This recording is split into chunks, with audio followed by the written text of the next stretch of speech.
Clobberin time!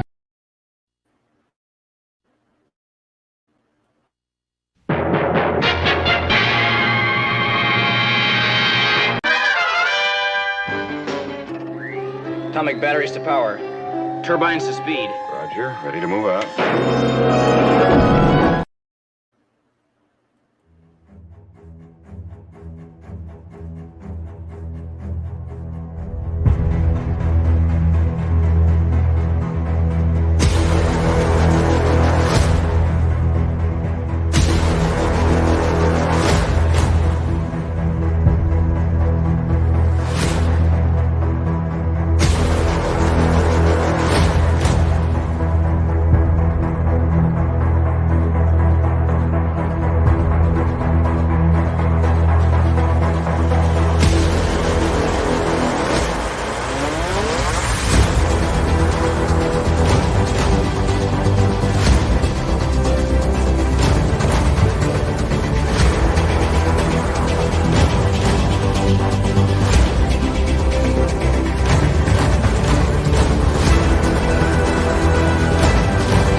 It's Clobberin time! Clobberonimo! Yeah. Clobberonimo indeed. Welcome, my friends. Greetings, clobbers, clobberonimos, clobberooskies, clobberoids, clobberettes, clobberdites. And to everyone else out there, the secret is to bag the rocks together, guys, or clobber them together. Do whatever you got there. Just do it. It's good to see you, my friends. Welcome to Clobberin Times, issue number 610 on YouTube, number 1,310 overall for 14 years. And, of course, our usual laid-back wild card Wednesday night with Clobby. I have to excuse me. I'm kind of, I don't know what's wrong with me, other than there's no reason for me to. I guess I didn't sleep well, and I think I did sleep well. I like when someone says, "Did you sleep well?" I go, "No, I made a few mistakes." What I don't understand is why I have such terrible heartburn. And weird. I just haven't hardly ate anything all day. Then around 3 or 4 o'clock, ate I don't know, just a couple of this little like a normal like a roast beef sandwich. Now I have heartburn. I don't know. I'm feeling weird and feeling tired for no reason. Well, that's for being old and being out of shape, but obviously, you know what I mean. Anyway, but you don't want to hear my dumb problems. We want to talk about everybody else's dumb problems, don't we? But I'll hang in there because you guys are here. I appreciate you. Show notes. Let's do the show notes and the shout outs, shall we? Not much to do in show notes other than to let you know that tomorrow night the clubhouse will be in session. My wonderful first officer, the amazing Commander R.M. Briggs, and hopefully the great chief engineer will be here as well. Mark D with a C. I hope they will both be here. Usually are. And to hang out with with us to do our usual reviewing of Tales of Tomorrow and a UFO episode and a Star Trek comic and much, much more. All at the clubhouse tomorrow night. And then I've been told I don't have a link to it right now because it was a last minute. I mean, I don't, but I'll try to get it later. But I'm sure many of you are familiar with the show WDW Pro. Well, at 4 Central, 5 Eastern tomorrow, I'm honored to have been asked to be on a panel on the show WDW Pro. I'm told one of the special guests will be Eric July, the great Eric July. So it'll be cool to meet him. And if you call that meeting him, but still, I'm honored. I'm definitely not worthy to sit on a panel like that, but I was asked on by those extraordinary gentlemen over there, and I am very honored to be on. I guess because they said they figured comics will come up quite a bit, and I guess that's why they asked me. Like I know anything about comics, right? I mean, I don't, but if they believe I do, that's fine. And I will do my best, of course.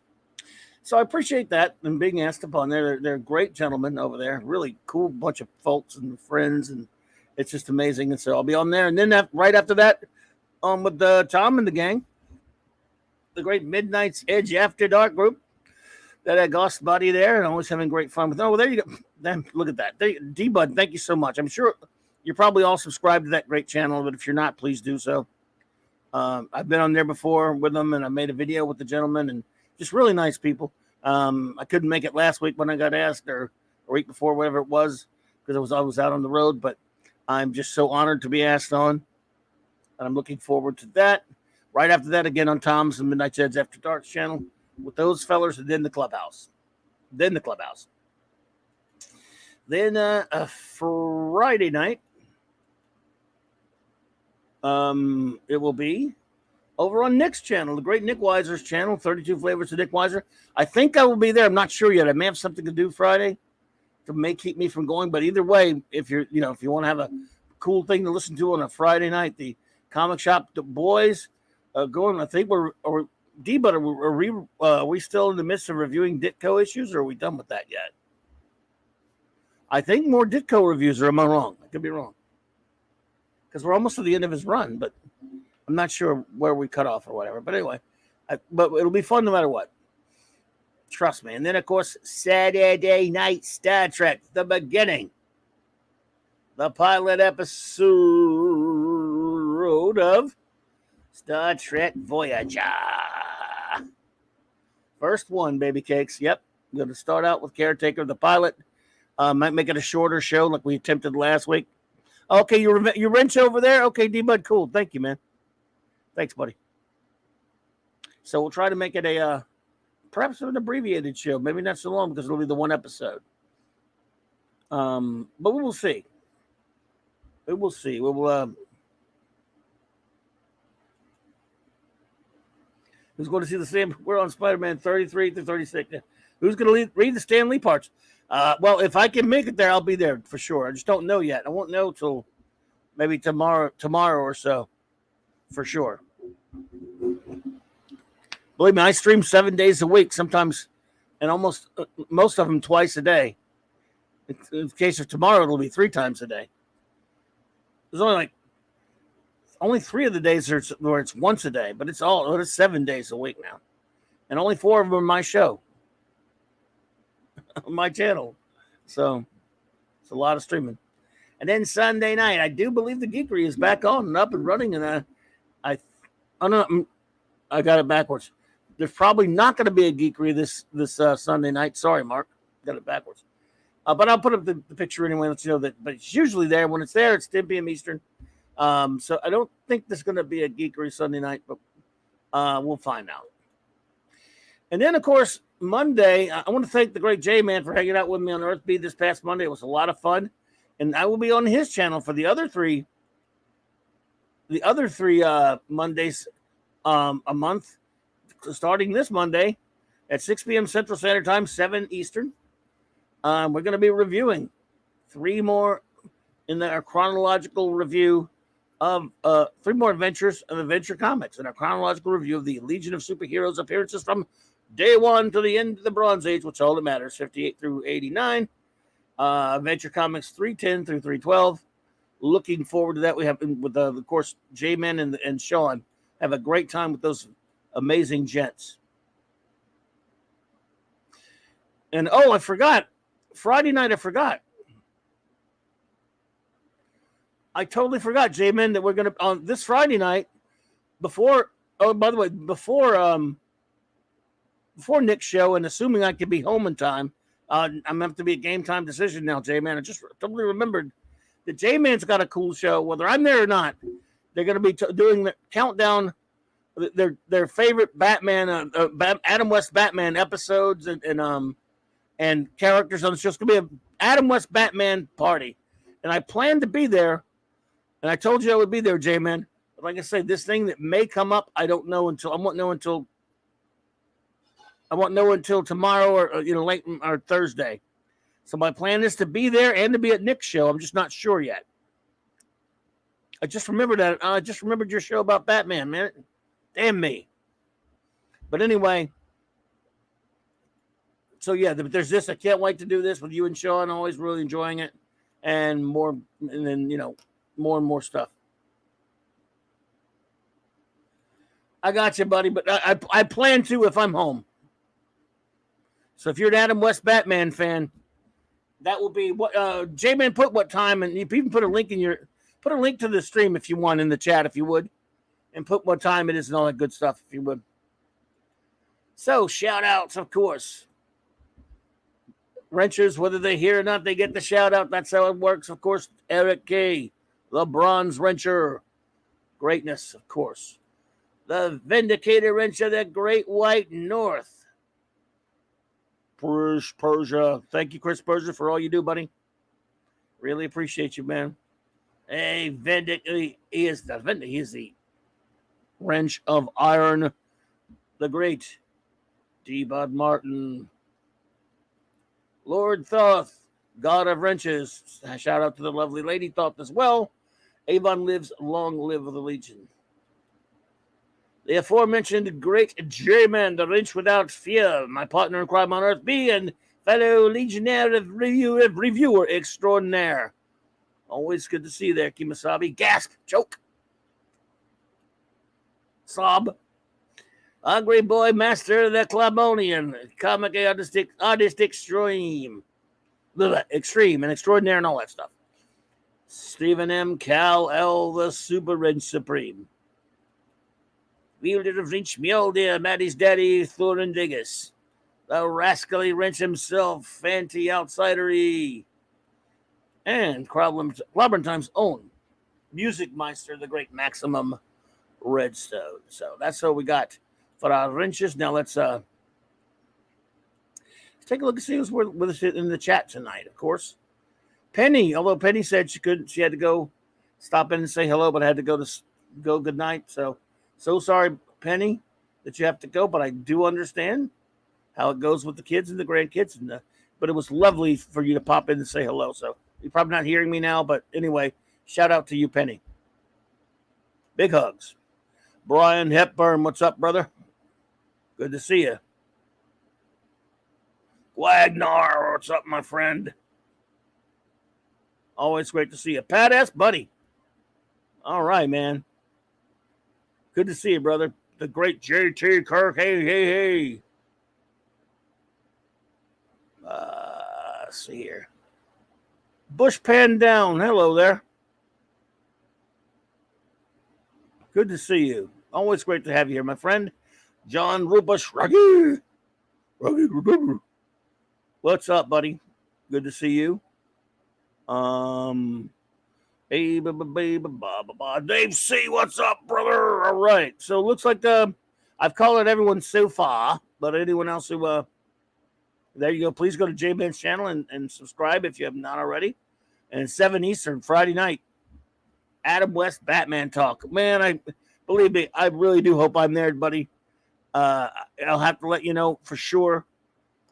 But it's a good chance I am. I have no way of knowing until tomorrow. And it's one of those stupid things that comes up that I totally forgot about. Well, I didn't forget about that. I forgot to tell you about it. And anyway, it's my fault, like everything else is. But all right, so what's going on? What's going on there tonight, folks? I don't know what's wrong with me, man. Well, other than a million of things that I should have done better in my life. I mean,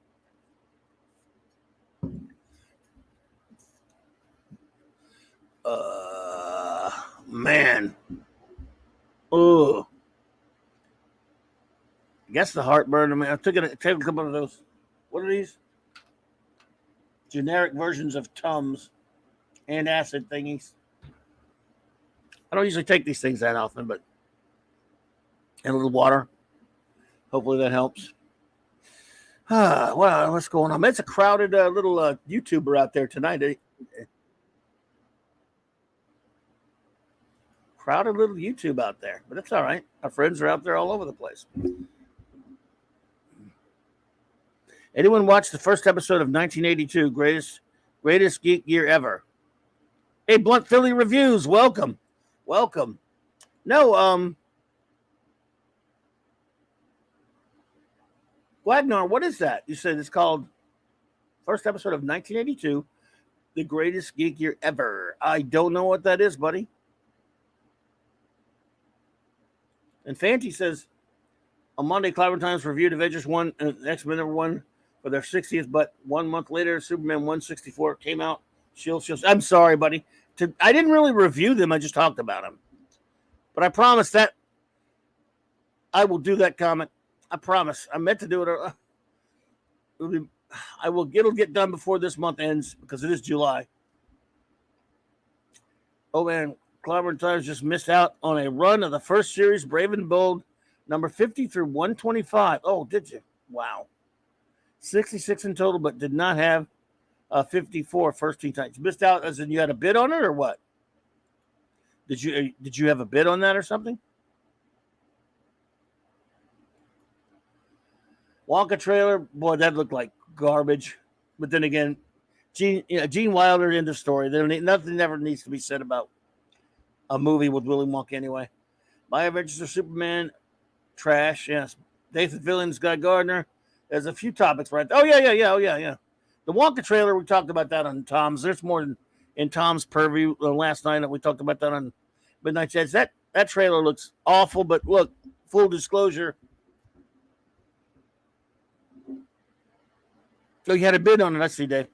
Full disclosure, but let's just be honest. I'm one of those, I do get that way. I'll admit it, I'm gatekeepery in the sense that when it's something that's been done so well, even if it is an adaptation of a book or whatever, I tend to say, why bother doing it again? In other words, why try to top Gene Wilder? You're not going to top Gene Wilder. Stop. You're embarrassing yourself when you try to top Gene Wilder. I mean, you just are, in my opinion.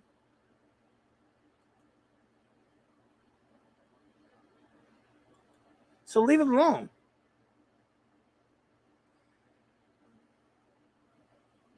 And the trailer sucks. Okay, it's a documentary that the CW is showing in multiple parts. I don't have regular TV. I'd have to find it somewhere. I'd be interested to see that, though, to see how much stuff they got wrong, something else. But I will say something about of course, My Adventures of Superman. I guess I really haven't talked about that, have I, J-Man? You're right. I'll do that next. All right, and I'll talk about Suckered Invasion if someone reminds me, because it's so forgettable. I did watch the new episode.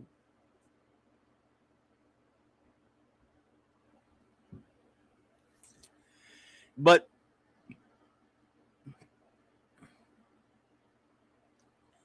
okay, my only concern about these castings for the Superman film, and I talked a little bit about this on Loki's, my good buddy Loki's comic book roundtable earlier tonight.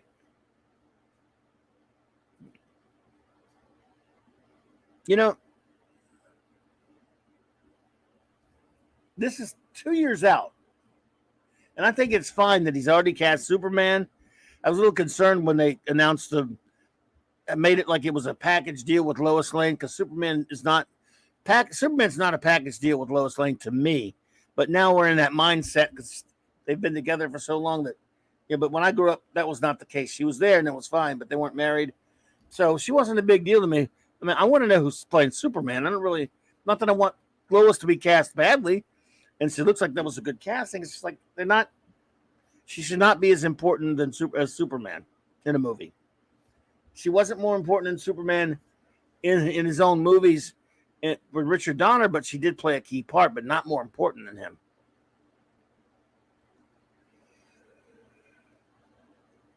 But what gets me is, why are we seeing these little superhero castings? I mean, look, that's the kind of thing you hear about, like when you're getting closer to the release date. Hey, Picasso, welcome. Good to see you, my friend. You know, this is the kind of thing you want to hear about closer to the release date. We're 2 years out now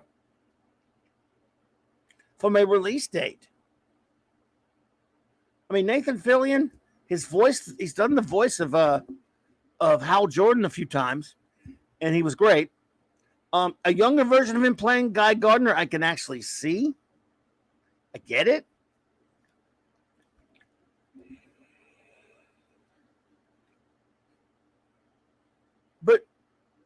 But seriously, I mean, is that a priority in the Superman movie that's supposed to be a reintroduction of Superman? I'm hearing things like that they're going to put the Authority in the Superman movie. The Authority are in that Superman universe, and it sucks. It's one thing to do their own movies, but if you're going to have the Authority included, if James Gunn, are you really going to put the Authority in the real DC universe? That's stupid. You got enough problems. Why? What? That's a Snydery thing to do. Don't be Snyder, please. I mean, unless your goal is just to put him there so Superman can wipe the floor with him.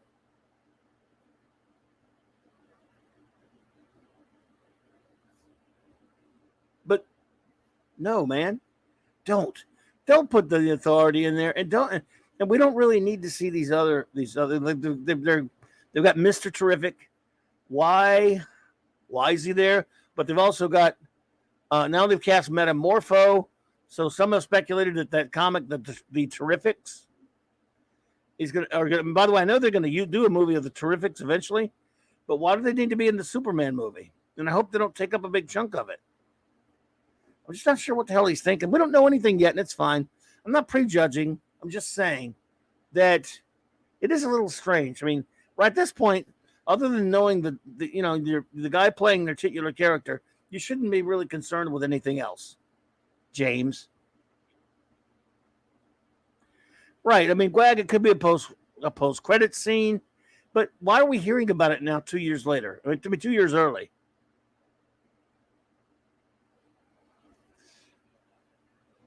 Absolutely, Chris Persia. We don't need another edgelord version of the Justice League, Just Us League, indeed, the Just Ass League. The Authority shouldn't pre-exist in the JLA. Absolutely not. I don't know if that's true. By the way, I'm telling you, fans say stuff they're not sure of. So I'm not saying it's true. A friend said it tonight in passing. I don't know if James Gunn is doing that. So James Gunn lovers or haters, I'm not saying it's going to happen. I'm saying it would be asinine if it did happen. The Authority don't belong in the same universe. You'll do your own little separate universe crap with the Authority. Go ahead. I used to read the Authority. I read some of the Warren Ellis. I mean, that was Stormwatch. I read some of Mark Millar's Authority, and like J-Man said, it sucks. Well, it wears out its welcome with me because I'm like, I read it and I get it. It's a story about superpowered people acting like people would with superpowers, but they're not heroes. They're not superheroes or heroes of any kind. And that's fine if you want to do stories like that. I never have a problem with that as long as they're not called Batman, Superman. If you're doing that kind of shit, do it with knockoff characters. Do it with, Cypher type characters. Don't do it with Batman or Superman or Spider-Man or anybody like that. And then I'm fine. I don't care what you do. And that's what the Authority is, at least that. They're knockoff versions, and I don't care what you do with them. I'm not particularly into it, but if you keep them away from the normal Marvel or DC universes, which are supposed to be accessible to all readers, then I don't give a shite what perverted noise you make with the Authority, or the Boys, or any of that kind of horse hockey. Just, fine. So the Authority does not belong in the DC universe, James Young. Not saying you're doing it, but people keep saying that. Well, I love Watchmen, and again, this is the stupidest shit I've ever heard with Dr. Manhattan taking, what they did with Dr. Manhattan and Doomsday Clock and all that crap. Jeff Johns needs a. Oh, I almost advocated violence. Sorry, I gotta watch what I say. I was gonna say, boy, it's not like I'm in like hanging around with my buddy saying, boy, I'd like to kick that guy's. You're not supposed to do that. So it's just like, but dude, seriously, what a jackass. Oliver Belamonte. It says, second Blue Beetle trailer is out. It looks like they want us to forget the first trailer showing the Batman, fastest part. Yeah. Oh, yeah. Well, look, somebody got taken to the woodshed over that. And the director's now out, kissing ass and currying favor over it. I don't think it's going to do any good. They've had so much bad press and bad will with their crappy Flash movie and their stupid, and their dull, dumbass Shazam movie and any of their other crap that they've been doing that nobody cares. DC movies are not going to do well. And then they come out with this one, and they may have a chance for a clean slate and surprise a lot of people if the movie's good, because the movie might be all right. And they've got a likable lead, and what do? They shit all over it with stupid things in the commercials, in the trailers. With that dumb line, Batman's. I mean, why? And now they've made their bed and let them lay in it. Because I see a lot of people here. Now, some of our friends here and other places have said they were going to check it out, give it a chance, meaning Blue Beetle. And when that line in the trailer hit them, they said, no, I'm out. Now, I'm going to review it and watch it, I guess. I'll watch it, but, only because it means a lot to my boy Paulie. My good friend Paulie at Latino Slant, hail Latino Slant, has been covering this thing for 2 years. And this is an important thing to him. The Blue Beetle movie is important to him. So it's important to me in that respect. We've been talking about it. So, in deference to him, I will go watch it and review it. And I'll review it fairly and honestly. But that doesn't mean I'm fine with the way they've handled themselves. These idiots do not understand. Antagonizing fans of something gets you nowhere fast. And Chris says, I think Gunn did have the authority on this list of upcoming titles he'll be working on. He does, yeah. He's one of the early ones. Just like 2025, we'll have a TV series called Lanterns with Hal Jordan, Hal and John in a buddy cop series. Yeah, they're going to have a Lantern show, and yet they're going to have Guy Gardner on that show. But they're going to put him in this movie as well. I mean, what are they doing? They're starting to splinter everything again. Yeah, Pat S. I thought the great Batman Brave and the Bold cartoon was amazing, and they handled Blue Beetle really well on that one. I love it. Ravenscroft, hello there. Welcome. So, I just don't understand why they're doing that. Why they would have. Why do we need Guy Gardner in there at all? Why are we seeing this now? I know people are saying because they're trying to sign a bunch of actors up because there may be an actor's strike. If that's it, okay, whatever. So it's a rarity. Fine, let's move on from it and go. Just make a damn Superman movie and try to make it good. But I don't have a whole lot of confidence. But he could surprise me. I'm giving him a chance. Like he cares what I say. Yeah. So,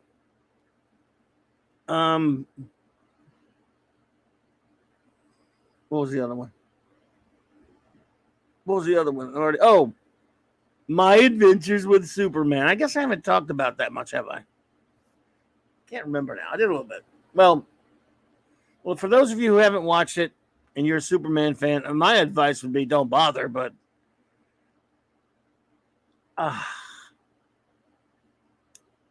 what do I say? I guess I'll pull up some pictures from it. Did I do this already? I think I already talked about this last week, didn't I? I can't even remember anymore. I'm kind of messed up right now.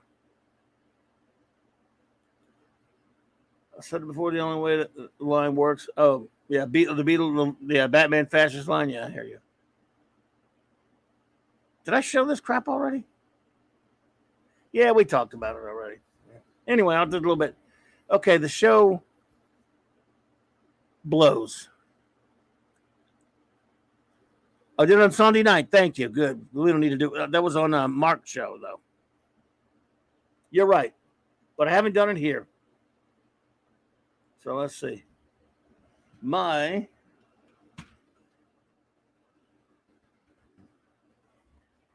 soy adventures with Superman.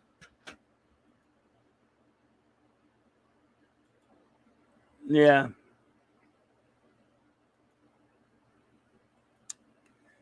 All righty.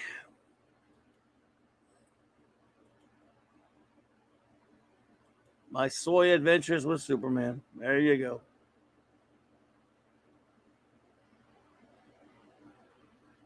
Did anybody else watch this thing?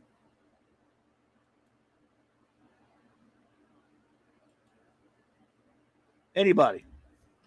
Let's see if we get a show of hands. Did anybody watch this drivel?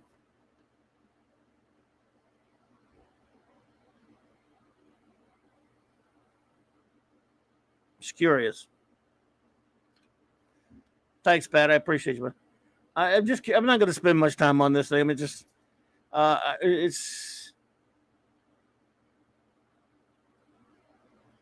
Yeah, that's right, J-Man. I forgot you said you did see it. So, I mean, I remember hearing about this over a year or so ago, and I saw the art from it. I'm like, but what is wrong? Look, yes, we see the obvious race swap with this Jimmy and Perry White.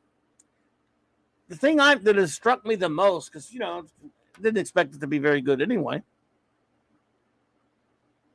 Yeah, Kal-El, dude, that wouldn't bother if I were you. But look at the picture here. Good, whether you like the art or not, Superman at least sort of looks like a big dude. See, he's a big enough guy. And look at the one with Clark in his bow tie Clark looks like a big enough fellow. I'll give him that. Jimmy, I know they changed his race. He's not a ginger anymore, but he looks like just an ordinary kid, like a dude. He looks human, looks normal. But look at Lois and all the other women on this damn show. What the hell is that? That's Lois. That's supposed to be Lois Lane right there.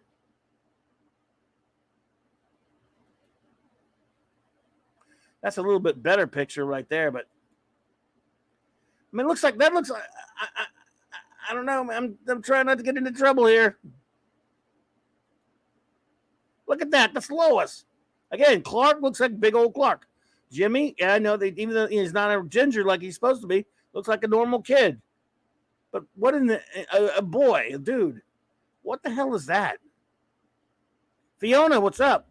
And Keely Chow, Roll Tide.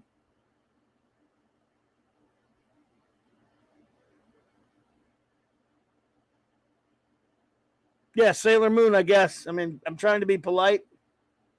I don't get it. Hey, Kitty Bear, what's up? Yeah, Kitty Bear. Pretty much looks like an underage boy.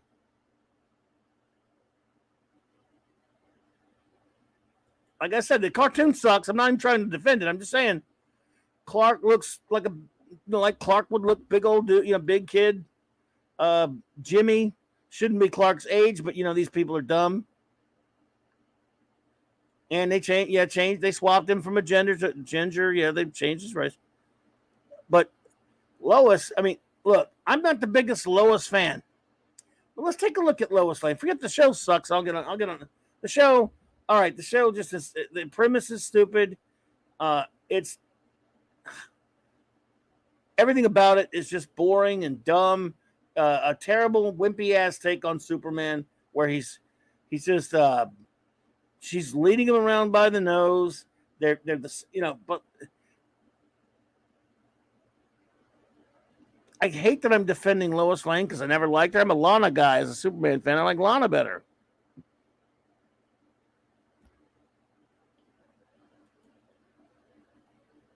But let's look at Lois Lane.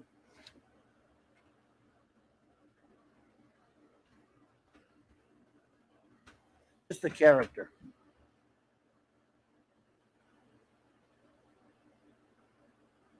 One thing you can say about Lois Lane is she's a hottie. Lois Lane's a beautiful woman. No matter who's portraying her, that's what they're going for. Most of the time.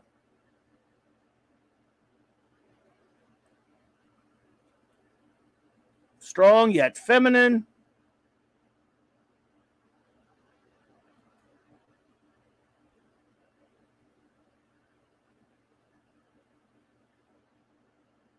She's just not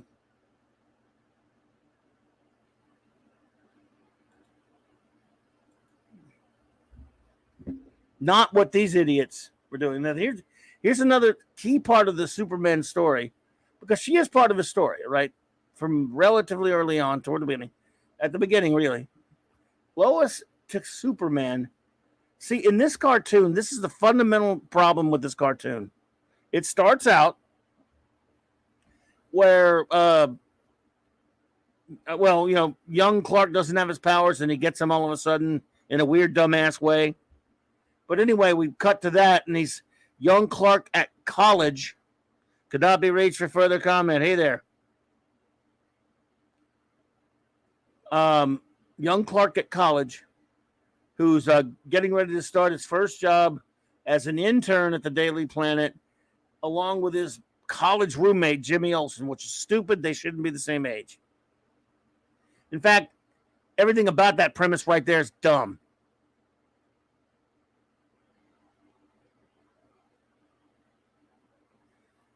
So, what could be more empowering? You know, these women talk about empowerment than Lois Lane. I mean, because when Superman first meets her in almost every single iteration you can think of, when he first meets her, Clark's the newbie at the Daily Planet.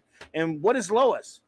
She's an established, Pulitzer Prize winning, well-respected reporter who's experienced. She's been around. She's fearless. She goes after the story. And then, she sees the country bumpkin and doesn't really get into him. But when she meets the superpowered Superman, she falls in love with Superman. In this stupid cartoon, by the way, she falls in love with Clark. Let me say that again. She falls in love with Clark. In this stupid cartoon, she's an intern just like them. She's supposed to get the coffee and research stuff and Google things. And she's told not to go out on a story. And, of course, she drags Clark and Jimmy out, and wackiness ensues. So, right there, you start off from the wrong premise with Lois Lane. She doesn't have any skins on the wall. She doesn't have all this reputation that she has at the outset, which is a great counter to Superman. Superman's just getting started, but he's got a leg up on everybody because he's Superman. He's got a leg up on everyone. And that was the interesting thing about this relationship between Superman and Lois, and between Clark and Lois. And you take all that away when you make her just as inexperienced as Clark at this game, and she's just running around. And now, again, whereas your story starts with her as an accomplished person, you just start her off with no accomplishments, and you're just going to, every week, she's just going to be great at stuff just because she's Lois. Remember, Superman does have an advantage. Hello there, 70s. What's up, buddy? Good to see you. Remember, in all the iterations of the stories, whichever one you prefer, Superman always starts with an advantage because he's Superman. Whereas that's why you start where Lois is someone who's who is experienced and has been around the block in terms of being a reporter, and that's why you have such a good match between the two. Now you started off. He's got the superpowers. We've got to make him even more dopey and stupid because Lois is just starting herself, and now Lois will never earn her stripes in a legitimate way because modern day audiences that they're pandering to don't like to see anybody who's, earned anything or accomplished anything through hard work and determination. They would rather just see her fall over stuff and just get lucky all the time and just fall into it because she's the bestest ever. She didn't work to do shit. This Lois is nothing. She has no experience in anything, neither does Clark or Jimmy. Now, you can get away with that with Clark and Superman, because he's Clark and Superman. You don't get away with that with Lois. You have to start her as a pro, like they always do in the regular versions. Good night, J-Man. So fundamentally, your story is starting on the wrong foot. You idiots. You absolute morons making this goddamn idiotic cartoon. And so right away, your Lois, who looks like a 16-year-old boy, is unattractive, is unappealing, and obnoxious, dragging Jimmy and Clark on their dumbass adventures. And wackiness ensues, and he saves them and ends up having to go back home to get his costume and from Jor-El. I'm not going to look. I don't even want to go into it much at this point anymore. It just sucks, donkeys.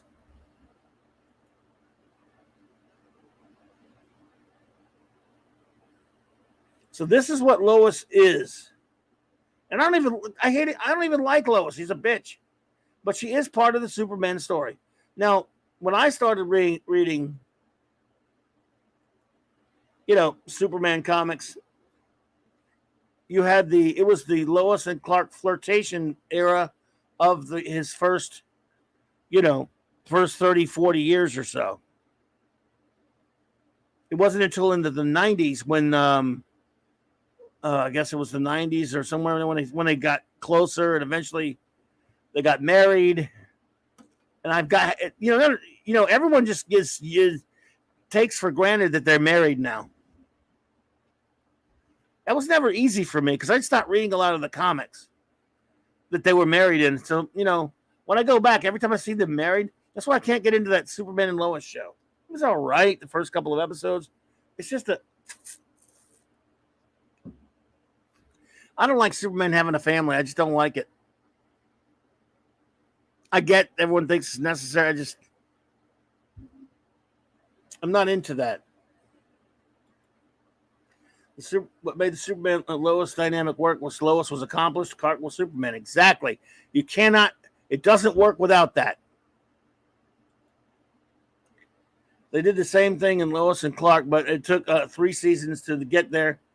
She was in love with Superman in the beginning of the show. Then she fell in love with Clark later. Well, she's supposed to fall in love with Superman. And then later when she finds out who he is, of course.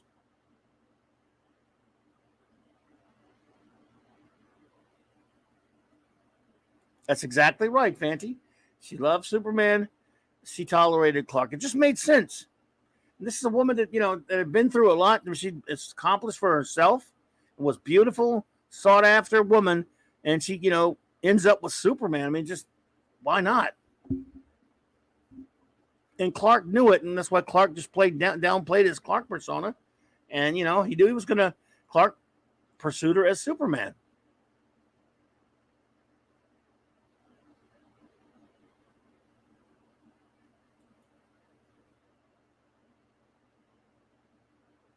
But no.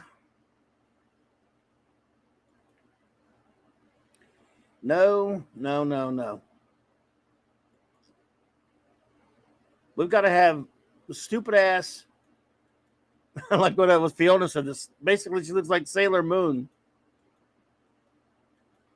My Adventures with Superman. Ugh, look at this garbage.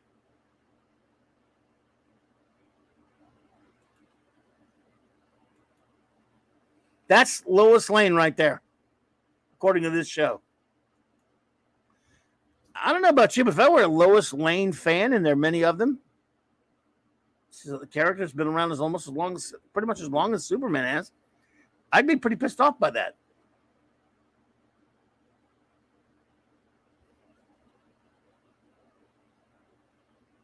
So this show was a piece of crap. In the first episode, when Lois Boy, I don't know what else to call the person. I'm not kidding. All the female characters, I'm using that word, I'm tiptoeing a little bit, I don't know. The male characters at least look like male characters and like male people.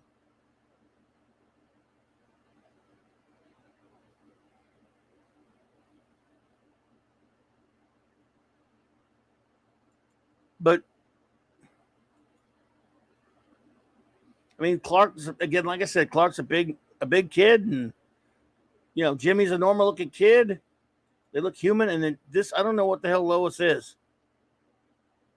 Louis Lane. I like it. I mean, it's just preposterous. We know what they're saying, and she's not the only one that looks terrible. All the other dudes look. I mean, it's almost like they're a bunch of sexist pigs or something, because all the dudes look like dudes. So I don't know. I'm not going to try to skirting around that. Basic point is he doesn't get a costume to the second episode, because by the end of the first one, when he fights some robots and he covers himself, and she can't see him, she ends up calling him Superman. So just like in other iterations, she does name him Superman. But he goes home, and I take it back. Mom Kent does look like a woman. She's body positive, but she does look like a woman. Again, Pa Kent looks like a regular Pa Kent would look, And they go to the spaceship that's buried. Minimus is here. Yo, Minimus. They go to the spaceship that's buried, and the Jor-El hologram cannot translate Kryptonian into English because reasons. And he shows them visuals of what happened on Krypton. So stupid. My God, I want to see what the thing is doing. I'm not going to talk about advocating violence. If you see up the top right corner, this is what I want to do to these idiots. It's clobbering time. Because they're morons. They don't know. Look, you guys, they've got it. If you're going to stick your little fingers into Superman's origin like everybody else does, which is freaking annoying, I mean, just get it right. What do you have to screw with things for? All of a sudden, in theirs, they think they're so clever because Kryptonian, you can't translate into English. And he has to show Clark, by hologram type, put him on basically in the holodeck or whatever to show him what happened to his parents, and he has to guess, and he doesn't really just tell him. It's like, show him. You guys make me sick. But then, somehow, though, even though he can't speak or he can't communicate with Clark, he makes him a costume. And then the only good thing that happened in this episode happened, the second episode on this show happened. It was really awful looking, all blue costume.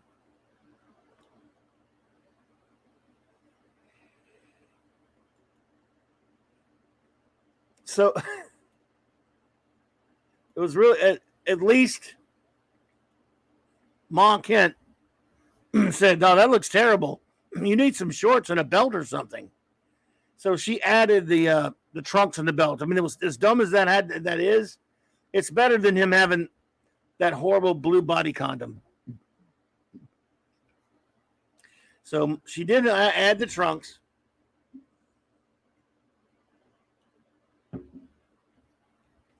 Thank goodness for small mercies. But still,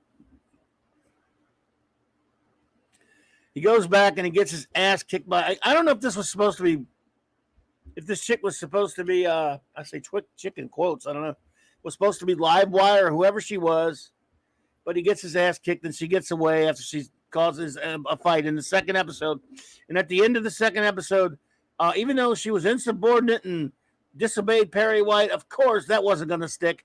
Now they're going to get to probably go out and have more adventures and with Superman, and she's going to get to be a reporter now, not because she earned it through years and years of hard work. No, she earned it by the second episode, because that's what we teach kids now, that all you got to do is skirt authority and just be insubordinate. That old silly old man doesn't know what he's talking about.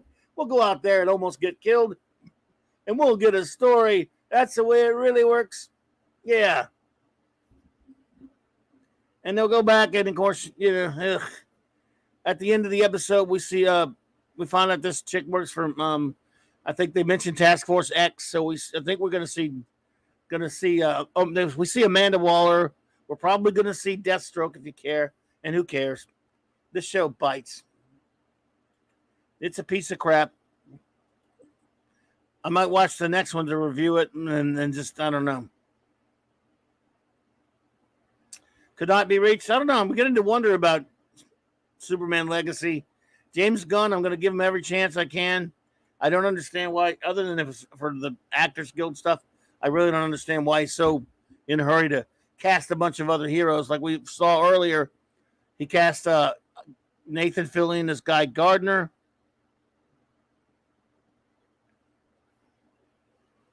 Exactly, Fiona. Exactly. Lowest diversity promotion. Got to teach the girls. They just deserve it and don't have to earn anything. That's exactly where it's going. Well, it's Hollywood for you.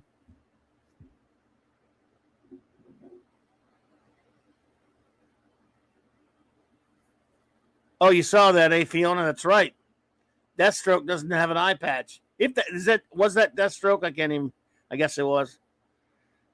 He had a Guy Gardner, Mr. Terrific, and Hawk Girl. Hawk. Oh, I'm sorry. I'm sure she'll be Hawk Woman. They're not saying she's Sierra. She's probably Kendra Saunders' version, but I wouldn't be so sure about that. They love eliminating gingers, so they might make her Sierra. I would not put it past even James Gunn to make Dora the Explorer girl, who's like 5'1" or whatever, as a Hawk Woman, the Sierra version, even though she looks more like the Kendra version. She doesn't even really look like Kendra Saunders either. So then there's Metamorpho. We've got Metamorpho cast. Why? Look, geez, I know he's putting the Terrifics because he's got Mr. Terrific cast, but I'm like, could you just focus on Superman, dude? Why do we want to put these other characters in there? So that's worrying, no question about it. But he's going to do his own thing. Ugh. So did anyone watch Suckered Invasion? Or am I the only dummy? Yeah, let me answer that. I know I'm the only dumbass around here. I was just mad he lost out of the role of former comic shop owner to some guy named Gary when they were casting the new Superman movie. I would cast Gary over me any day. He owned a real comic shop in a real big market. I owned one in BF Egypt in the 80s. In the South. Blunt Filler Reviews, episode 1. What's that? Oh, you only watched the first one? Or do you mean of Suckered Invasion? I've watched all 4 now. They just ran the 4th one.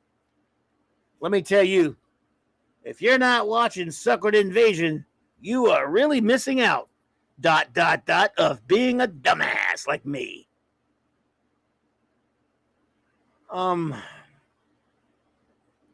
Where to begin?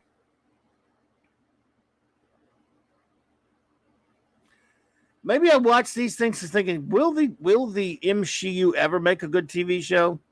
Because they're not the MCU anymore; they're the MCU, and no, they can't.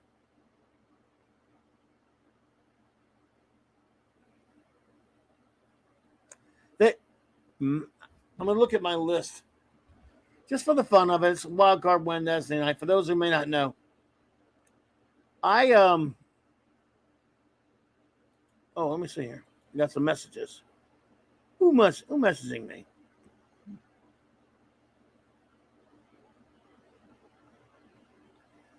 Oh, okay. All right. So looky up in here. Looky what we have here. All right, I've got my. Where's my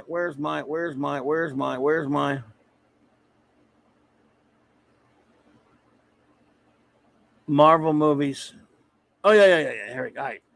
I, of course, as many of you may know,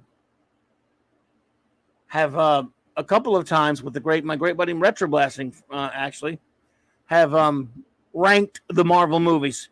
There are, of course. When I say Marvel, I'm talking about starting in 2008 with Marvel Studios, which was called the MCU, which some of us say was turned into the MCU. There are 32 of them as we speak. And then I rank the TV shows. There are currently 16 of them. There may be a couple of stragglers that were considered in Marvel Studios. And so I've ranked them all. Just for the fun of it. Even the TV shows. But you know what? At least the movies, there were some good ones for a while. You know what I mean? There were some good movies.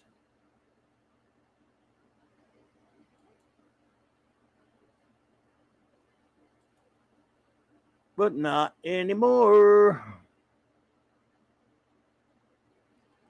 So, the TV shows.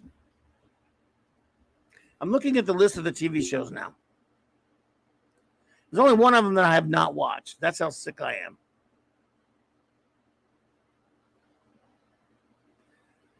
And I'm wondering, will they ever get one right? They don't. Look, I'm 16 now. I can think of 3 that I like. One that I really love. Technically speaking, when Netflix still had Marvel rights, the Daredevil TV show, I loved the first 2 seasons. Love them. Second season, I had some issues, but for them, it was still good. It was good. It had some issues, but it was good enough.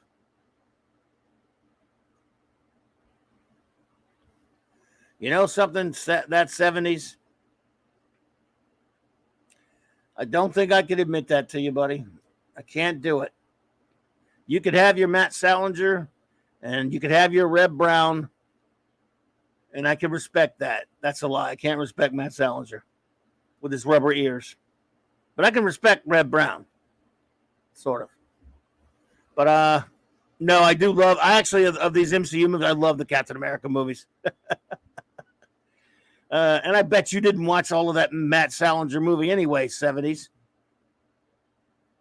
You know, you can't convince me that you sat through that whole thing. Oh, dear. You need to come on. Hey, Mighty Orbots, what's up, bud? Yep. Good to see you, Mighty Orbots. 70s, you need to come on here and talk some, on a wild card, talk some old movies with me. I know you're a busy man. So, all right. Every goddamn show is horrible. When you get into the Disney Plus minus ones. Daredevil was great. I did sort of like the Guardians of the Galaxy Christmas special and the Werewolf by Night special.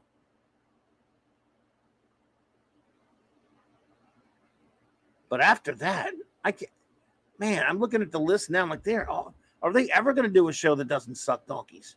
Suckered Invasion is a piece of crap, man. And it's just getting, well, I don't want to say getting worse because you can't get much worse. In the newer episodes, I guess stuff's starting to happen, but it's a dumb idea. It's a dumb plot. No one cares about spoilers, right? I'm sure I'm going to go 5, 4, 3, 2, 1. If you don't want to be spoiled for Suckered Invasion, whatever. But at least you've been warned. They're 4 episodes into it, and it's like, man, they killed one character that we all kind of like. Yeah, oh yeah, I forgot about Dick Purcell. Could not be reached for comment, of course. Yes, he was Captain America. Well, I got to tell you, Fiona, about that that's a tough one. Iron Fist and Inhumans are pretty terrible. Inhumans was really terrible. Oh, I hear you. No, it's 70s. Yeah, anytime you can, bro. But I need to get you on because it's been too long, man. But I know you're busy tonight. No problem, brother. I'm just glad to see you here. But no, I don't know, Fiona, man. Inhumans was pretty bad. And so was Iron Fist. Wow. I don't know if it makes those look good, but I understand your point. So, Suck-Ass Invasion. Let me see if I can put it to you what really aggravates me about this show. If you have to half-ass something, then just don't do it. I know that's old common sense. It's not common. But we're talking about a studio with a lot of money. And they're not allocating that much of their budget to the TV shows, I guess.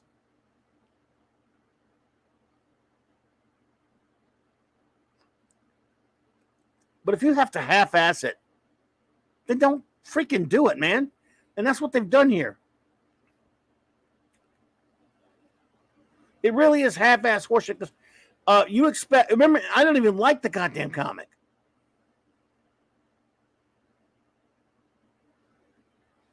I can't stand it, but I just don't. Yeah, they killed Maria Hill. So, but the original comic, and for that, someone who's read it all could probably tell me better because the bits and pieces I've read, I'm just not interested in. But it still dealt with the superheroes. Am I right?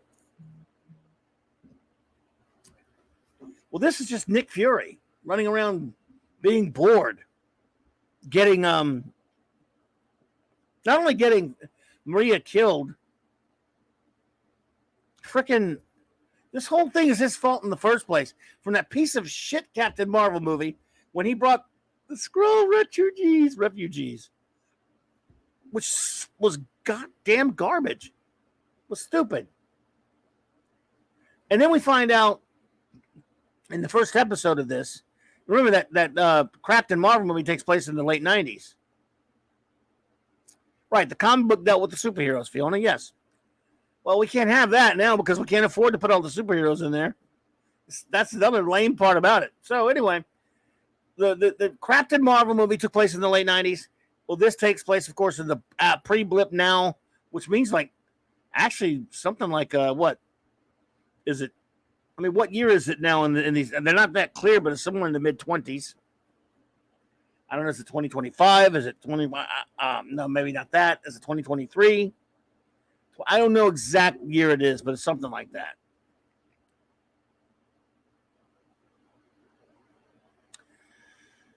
So it's post-blip. By the way, that blip, man, I'm not going to go there. I bitch about the blip too much. It was the dumbest shit they've ever done in movies ever. But anyway, God, it was so stupid. What a way to just cripple yourself as a writer. As if they needed any more crippling. I don't know why they needed any more challenge. They can't write anyway. But anyway, so, all right, sorry, where was I? All right. You can't have any superheroes because that just won't. I had a really bad pun, so that won't fly, but I'm not going to do that. Well, 2 more episodes left. If they have a superhero or two, maybe they'll have one. I don't know. 225-ish. Okay, Phantom. All right, that's cool. So it's only pretty much about Fury. Then he kills the only other character we care about, which is Maria Hill.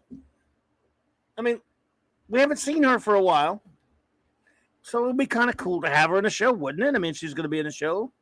Wouldn't you want more characters that you like than less? We like Fury, even though they've kind of ruined him.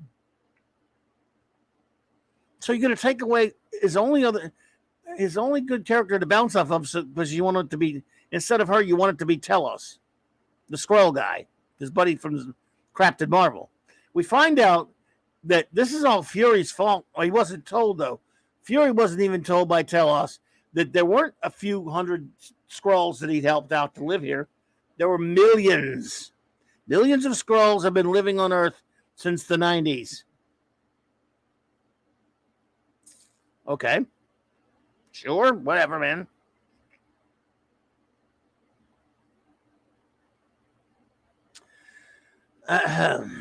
So right there, I'm like, what? All right, so who knows who could have been replacing all that time, but no, they're not. They're not going to even. The scope is so huge on that story. Why would you even bother doing it? Just do some other crap. I mean, I don't know. Do some other baloney. Why would you do this story? It's so complicated and stupid. You cannot do in 6 episodes a story of that scope. And you're gonna. I'm saying resolve it. They probably won't resolve it. I don't see how you can resolve it. Anyway, this kid that they flash back to in another episode, he became this evil, rotten, Skrull because his parents were killed on Skrulllus or whatever by Kree, and now he wants to take over the Earth. He's an evil little shit because that's what the plot says he needs to be. Telos, his buddy Skrull, and his daughter was working with the bad guy, but really actually working against him, played by Emilia Clarke. She's not interesting in the least. So, this being a Marvel project, you're probably sitting there when you're watching it, 2-3 episodes in, now we're 4 episodes in, going, you know something? I think you guys, when you make Marvel stuff, whether it's like a superhero or, well, wait a minute, superhero is pretty much what it's supposed to be, right? And you don't make it exciting. I mean, there's very little action in the first 3 episodes, and it's every bit of it, including in this one, it's just normal kind of action movie shit. You can have anything now. Hey, Maddie's daddy, what's up, brother? So the quote unquote the action in this thing is the same kind of shit you get in normal action movies. Well, it's the Marvel Universe. So this big scene in the 4th episode, we find out Rhodey, by the way, again, spoilers, Rhodey's a Skrull. That's why he's treating Nick Fury like shit. Rhodey works for the president, and he fires Nick Fury. And so the president is is somewhere near London or England or wherever the hell, and he's being transported on these back roads somewhere. And of course, the Skrulls know about it, and they want to attack, and they want to make it look like the Russians did it, because earlier the Russians were bombed in the first episode by the Skrulls, and thousands of people were killed, including Maria Hill. So Nick Fury and Telos know about it. So what do? They go, I think they take a car out there, and they know they're looking at like tons and tons of guys with copters and all this military arsenal and stuff. A big military force is about to attack the president's motorcade. They don't have a chance. So Nick Fury just, he and his buddy just take a couple of guns. Their plan is just to go to shoot him out with it. And I start thinking when I'm watching this, right? I'm going, wait. Okay, assuming that there are no Avengers to call because you don't trust anybody. You're Nick Fury. He stays in space most of the time on Saber because he works for Saber, right? He's got access to alien technology. RJ Godzilla, what's up? Remember, even in Agents of S.H.I.E.L.D., the TV show, they had flying cars just like S.H.I.E.L.D. had. They had all. I mean, I know S.H.I.E.L.D. was destroyed, but S.H.I.E.L.D. still has a lot of leftover equipment. So does Hydra. He decides he and one guy are going to take on this army, and he doesn't bring any alien tech, any S.H.I.E.L.D. tech, anything where he can fight back. He's just going to. And I'm like, wait a minute, that would be cool. In other words, this is a Marvel product. I don't want to see just a bunch of the usual, pew, pew, pew with guns and copters.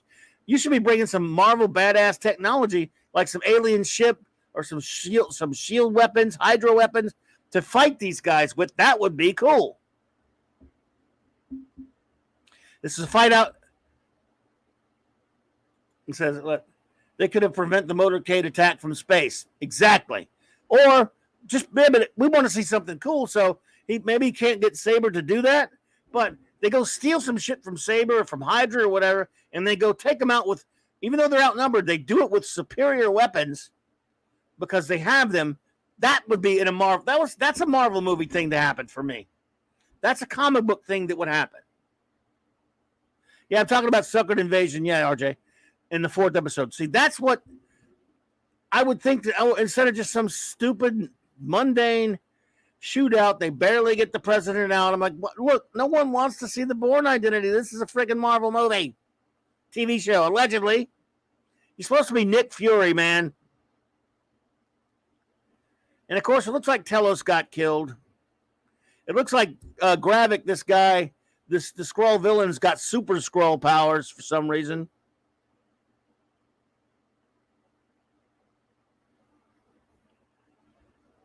Just sucks. It's boring, man. It's like the filth. They just graft a bad 24 script on an existing. Yeah, exactly. See, yes. And the thing is, this is supposed to be in the Marvel universe, and we don't. J-Man made a good point when he was talking about Dial of Destiny. Indiana Jones never does anything cool in that movie. I don't think it's unreasonable as a whatever your age is. If you're watching something that's supposed to be a Marvel product, eventually you got to see something cool. You want to see superheroes doing silly comic book superhero stuff. You want to see, if it's Nick Fury using silly comic book technology and weapons. I wanted them to see, wanted them to see like him flying one of those flying cars that Shield has, or with some really cool techno weapons. That's what Nick Fury would do, but no, he just goes in there and have a little shootout with him. Hey, it's just the two of us. We can do it. It was just lame and boring. Or just replace everyone in the convoy with LMDs with the scrolls closed. They wouldn't do that. They're too boring. Where's the scroll kill crew when we need them? Well, what's the little they have this way to make superpowers now. They're copying superpowers. Amelia Clark character, whatever, Telos' daughter, she gave herself extremis powers. That's how she survived being killed by Gravik. So even when this episode tries to be exciting, which, by the way, it was boring for most of it anyway, like it always is, you get a big ho-hum fight scene. Now there are only 6 episodes. You're 4 in, and you've done nothing interesting or exciting.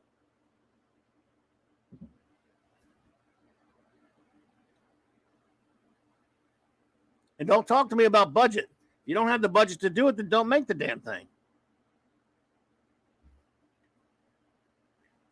Yeah, and that's a good point there, Stephen. He says, say what you want about Agents of Schmuck, as I did, but at least their tech was cool. Yeah, they had tech. They had shield weapons. They didn't use it. They didn't use that flying car much, but remember the first episode, they had the flying car.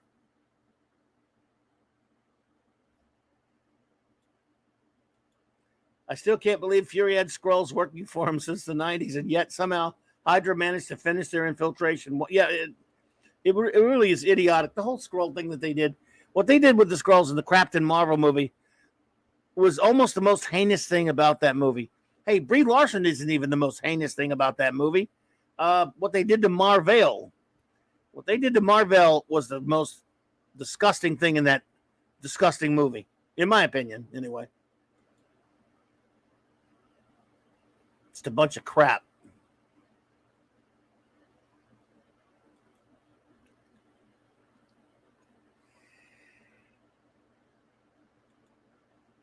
Bunch of dog crap.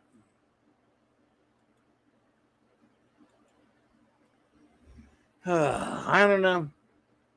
And yes, I'm going to watch the last 2. I don't know why.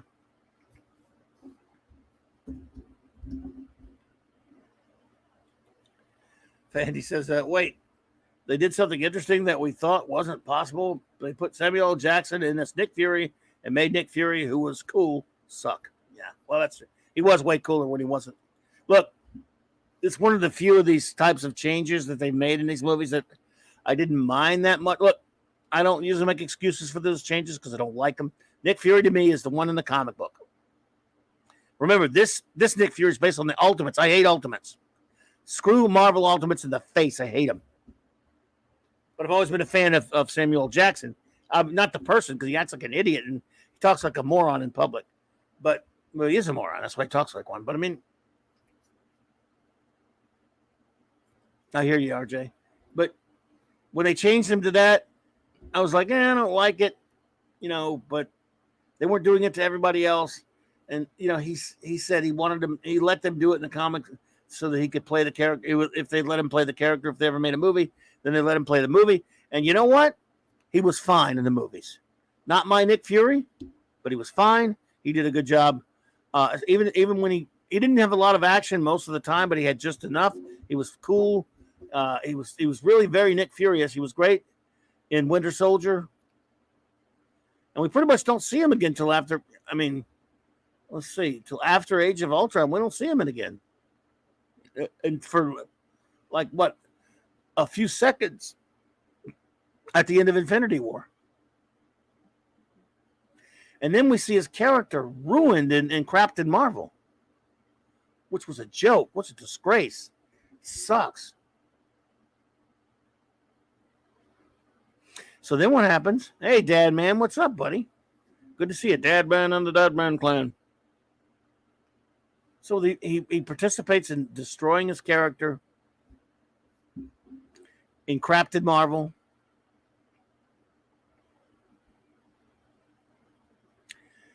and defiling his character really. And then he does it even more so in was it Spider-Man Far From Good? I hated that movie. Spider-Man Far From Home, it sucked. And he was in that, but we turned out he wasn't really Fury. Because he was sitting up playing around on a spaceship. And he popped up at the tail end at the end of Endgame for a second, but you know. So this is the first time we've seen him in a long time. When this is the first time he's ever been in something where the whole thing was, you know, the whole story was focused on him. And what does he do? First episode, man, he looked like he was embalmed, man.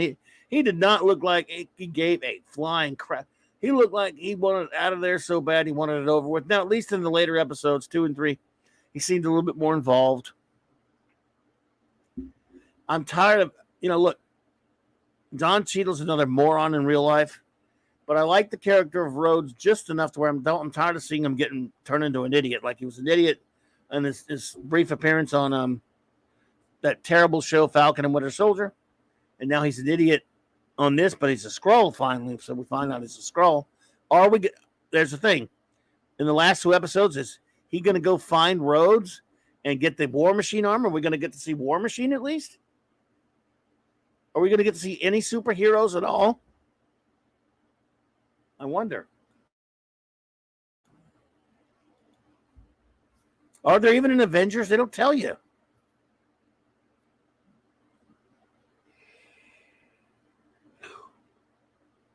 And they've left themselves 2 episodes to deal with this. Unless they're planning to kick the can down the road and make another season. Doesn't seem likely. And what's next? What's the next brilliant show? Echo? Oh, Loki 2, right? Loki season 2. My God, what?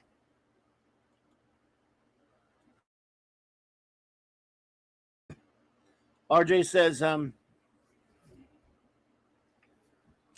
I would have preferred someone else as Fury too.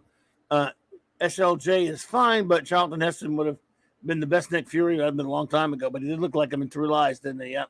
True Lies is proof of that. But Kurt Russell would have been good. Oh, Kurt Russell would have been perfect. Perfect. Way better than David Hasselhoff.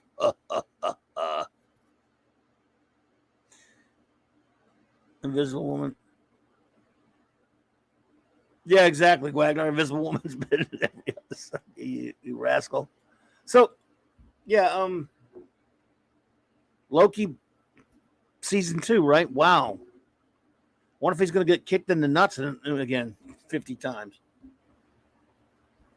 What?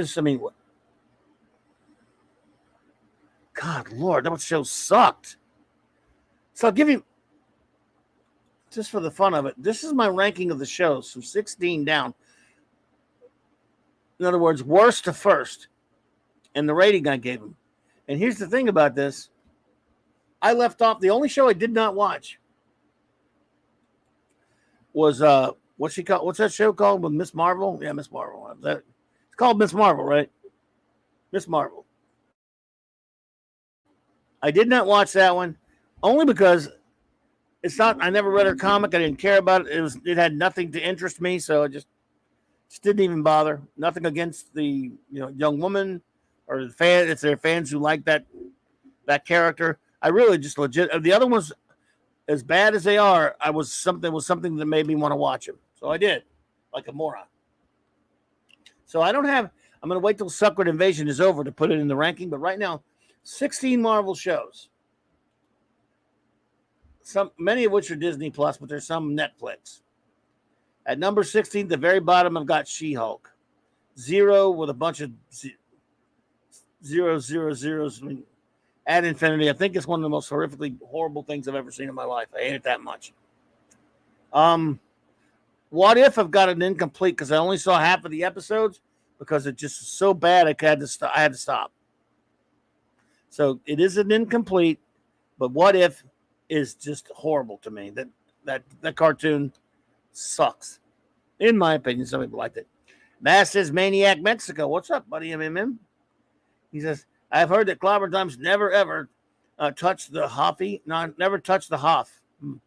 He tumbled down. Oh, you heard that? Never touched. Oh, Hoff, as in Hassel. I got you. He tumbled down the wall between the two Germanys only by his voice. For us, he is a hero. Well, I've been looking for freedom. David Hasselhoff. I'm just talking about. I don't think he was a good Nick Fury. I mean, he was all right as Nick Fury, I guess. There you go. But I meant no disrespect for your national hero, my friend. I hope you're doing well, MMM. All right. My number 14 is Agents of S.H.I.E.L.D. Not that it's worse than the others, but it's also incomplete. I only watched the first couple of seasons, and I just couldn't get into it. So I must admit, it's really barely rankable. I did watch all of She-Hulk, so probably should be higher. But I hate it. So my number 13 is The Falcon and Winter Soldier with a 0 rating, 0 minus rating, a 0 minus. I hate that one the most because those are characters. I love those guys playing the characters. I love the idea of doing the show with the two of them. But it was so abominable. It was boring. It was dull. It was full of a bunch of bullshit, preachy crap that was just woke garbage. Sorry to use that word, but I'm sorry. It really was, in my opinion. That's my opinion. And it was the biggest waste of them all because those guys, it could have been something really cool. I like both those actors. It was the biggest of the wastes for me. That's just my opinion. And that's number 13. Number 12 is Moon Knight. Jesus, Mother of God, a 0 minus whatever. It's zeros. Moon Knight. What a piece of garbage.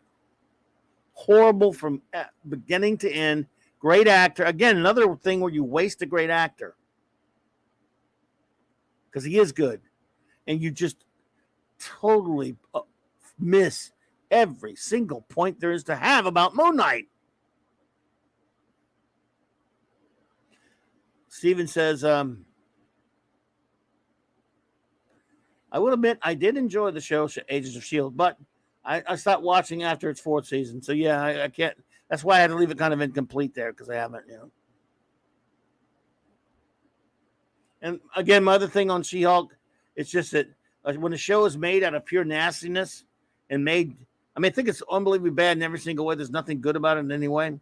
But at least if it were made, someone really thought they were making something just to be entertaining, but it was made spite, hate, agenda, and just, we're going to own these bitches. We're making the show against, and they did it, and they put it in their own show and then admitted it later in interviews afterwards. It's just as disgusting an endeavor as I could ever, as these people. It's the epitome of what we're fighting against in terms of pop culture, in my opinion. Number 11, The Inhumans. Whew. Jesus, Mother of God. You might say there are worse shows than The Inhumans. I would debate you on that. You might be right. However, hear me out on one point. One of your characters, one of your most important characters, she's a beautiful woman. Her powers are based on her hair being able to stretch out and do all kind of like crazy, super strength type things with her hair. She's called Medusa. And in the first goddamn episode, or was it the second one, they cut her hair off. They cut Medusa's goddamn hair off, folks.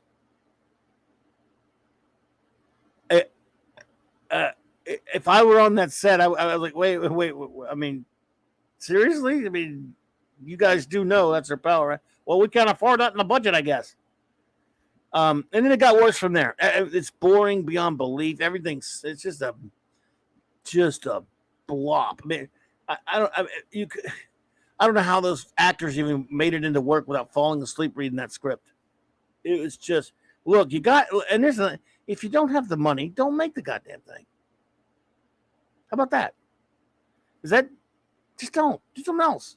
You don't have the budget. It was supposed to be a movie, and then they just shit canned and put it to TV, which it shouldn't have been a movie either because no one knows who the Inhumans are. I love the Inhumans. I'm a big fan. Marty Omar says, "I wonder whose genius idea that was." I don't know. I'm sure they got a big, nice, comfy office somewhere with nice sofas and AC blasting them out of there. So my number 10 is Loki. At 1, I give it like a 1 dot. My rating system's 5 stars at the top. There was one episode. Loki was horrible. Here you have a great actor that everyone loves. Everyone agrees that the guy's really good as the character. I mean, he's not the comic book character, really. But he's still good in the role. DJ Ronnie G.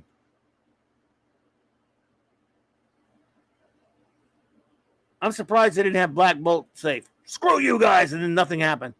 He didn't talk. Yeah, Anson Mount's a good actor. I'm tired of him now. Anyway, nothing against him personally. So, the Loki show. Wow. It's just boring, man. First of all, it's insulting and they humiliate him. And then Mark D with the C comes along and says, "Whoa, it's the greatest show ever made," in which he's it was the best ever. Is it true Medusa went bald? She had male pattern baldness? What? Hey, lemon pie. Yeah, yeah, you remember that, do you? Oh, sorry to backtrack on one episode. No. Everyone hail to the chat, but No, or it's fine. one show. But could you remember they offered you could go see that in IMAX or movie theaters? Oh my God, I would have been so pissed off. Could you imagine the people there? Yep.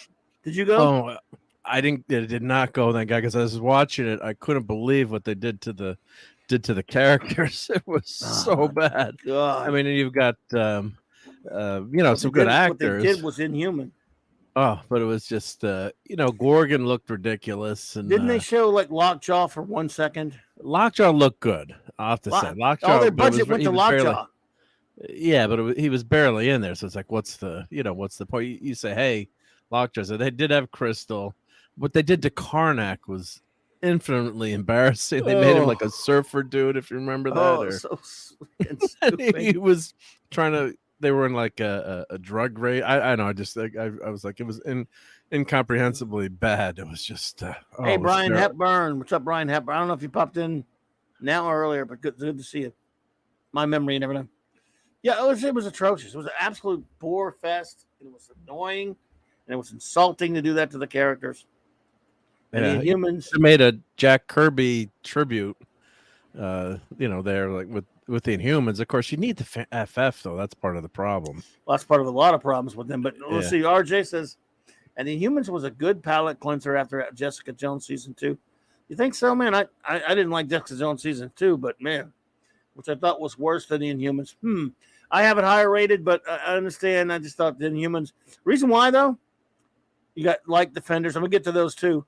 I know they ain't the comic version. I still liked it. No, I'll tell you, RJ, the reason why I hate Inhumans so much more is because I love the Inhumans. I don't give a flying crap about the character of Jessica Jones. She means nothing to me. I never read any of her comics. I watched the show, didn't like them. But this was just don't make Inhumans if you can't even get close to doing anything right at all with it whatsoever. So I guess that's why I think it's worse. I mean, Jessica Jones is bad. Yeah. I'm getting to that one, but I enjoyed Jessica Jones, but the first season was what do you have on your list next? Yep. Oh, we're getting to Jessica Jones, but Loki at number 10.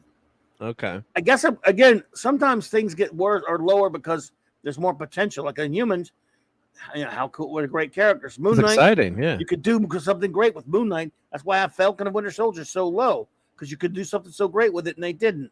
I have She-Hulk low out of spite because they made that show. They made that show out of spite. But yep. So Loki, I got Loki at number 10 just because you got a great actor. You could have done something with him, but you kick him in the balls for 10 episodes. There was one episode that was kind of funny with all the other Lokis and stuff, but that doesn't change anything. It's still crap. It's a bad show. And next I got Jessica Jones. What I did. Well, how do you rate the seasons though? Like, do you just mush it all together and say just the show, not just the show overall? Okay, yep. And the first season I loved because yeah. I watched the first 2 seasons. To be honest with you, I watched the first episode of the 3rd season and couldn't take it anymore. Like, I mean, I watched it and I was like, you know what? I hated the 2nd season so much. I'm like, why am I doing this to myself? So I just kind of I tapped out after the first episode of the 2nd third season. Was Punisher and Hellcat. Was that Punisher in the 2nd season? Hellcat gets her powers, and the 3rd season is more about Hellcat, I guess. Was Punisher in the 2nd season? I'm trying to remember. Was it Punisher in the 2nd season? Hellcat was in there. Yeah, that's how she gets her power in the last episode. She's in the elevator and she drops her phone and she catches it and she does a couple like cat-like things in the elevator. I don't know. All I know is it was terrible. It's a boring, shitty show. The first season, some of the stuff with Luke Cage is okay. The David Tennant stuff. Let me tell you something. That first season is overrated. Only David Tennant makes that first season watchable because he's such a great villain. It's really disturbing the way he runs around. They handle his character. Amazing. But it was brilliant. I'll give you. But she's not a good character. She's just a drip. She's annoying. I mean, she's not a. That's why she's character. In the comic book. She never has an arc. Well, I don't read the comic. I mean, she has no arc. She is dismal and she's terrible to start with, and she doesn't change of any kind of arc ever. She stays same drippy. I just don't like her. I don't like her, and I can't get into her that way. Well, I slightly disagree. I love the first season. I mean, I love David Tennant. I think Tennant's brilliant in it, though. I'll say that. Number 8 is Hawkeye. And again, we might say, look, there's more stuff than that. Let me tell you the criteria again. The criteria again is this, and it is. What am I doing? All right. I'm sorry, I got messed up here. And I gave that a 1.5. I'm reducing that to a 1. Sorry. I'm taking away that half. You have a spreadsheet? Bring a spreadsheet for me, would you? I got my rating system to me is very simple. 5 stars is the top. Okay. And so we're in the 1 categories here. Hawkeye, I like Jeremy Renner. He's kind of cool in it. He's not really the Hawkeye from the comics. He's okay. I actually don't mind what's her name. Not just because she's a cutie. Haley Stanfield. She's actually not annoying or bad in the show at all. It's just the show is boring, and it's really bad when you get all that Echo shit in there, all that stuff about Echoes, and the Kingpin is terrible. And you're one of your favorite things to talk about. You're exactly right. That shit with him hanging from a damn Christmas tree, and he can't get out. I've fallen and I can't get up. It's just boring and bad, and that Steve Rogers, the musical, makes me want to punch the universe. So you're not a big Broadway fan, I'm assuming, yeah. No, sir, I am not. And even if I was, I would not be a fan of Steve Rogers, the sucks the universe or whatever. So, anyway, where are we at? Number 7. Actually, this show's worse than the past 2, but I don't know. There were some things in it. Iron Fist. Holy shit, was the show bad. I'm easy. You can make a case that it's as bad or worse than Jessica Jones or Loki, and I won't argue with you. But there's something about those that kind of aggravate me more. But this isn't the same. It's the same exact rating, so it's really kind of a wash. Doesn't matter that it's you can say these all kind of go together. Iron Fist is horrible. And in fact, that 2nd season of Iron Fist, hey Lisa, good to see you, Lisa. That 2nd season of Iron Fist is such a piece of shit that it almost makes the first one look a little bit better, but not by much.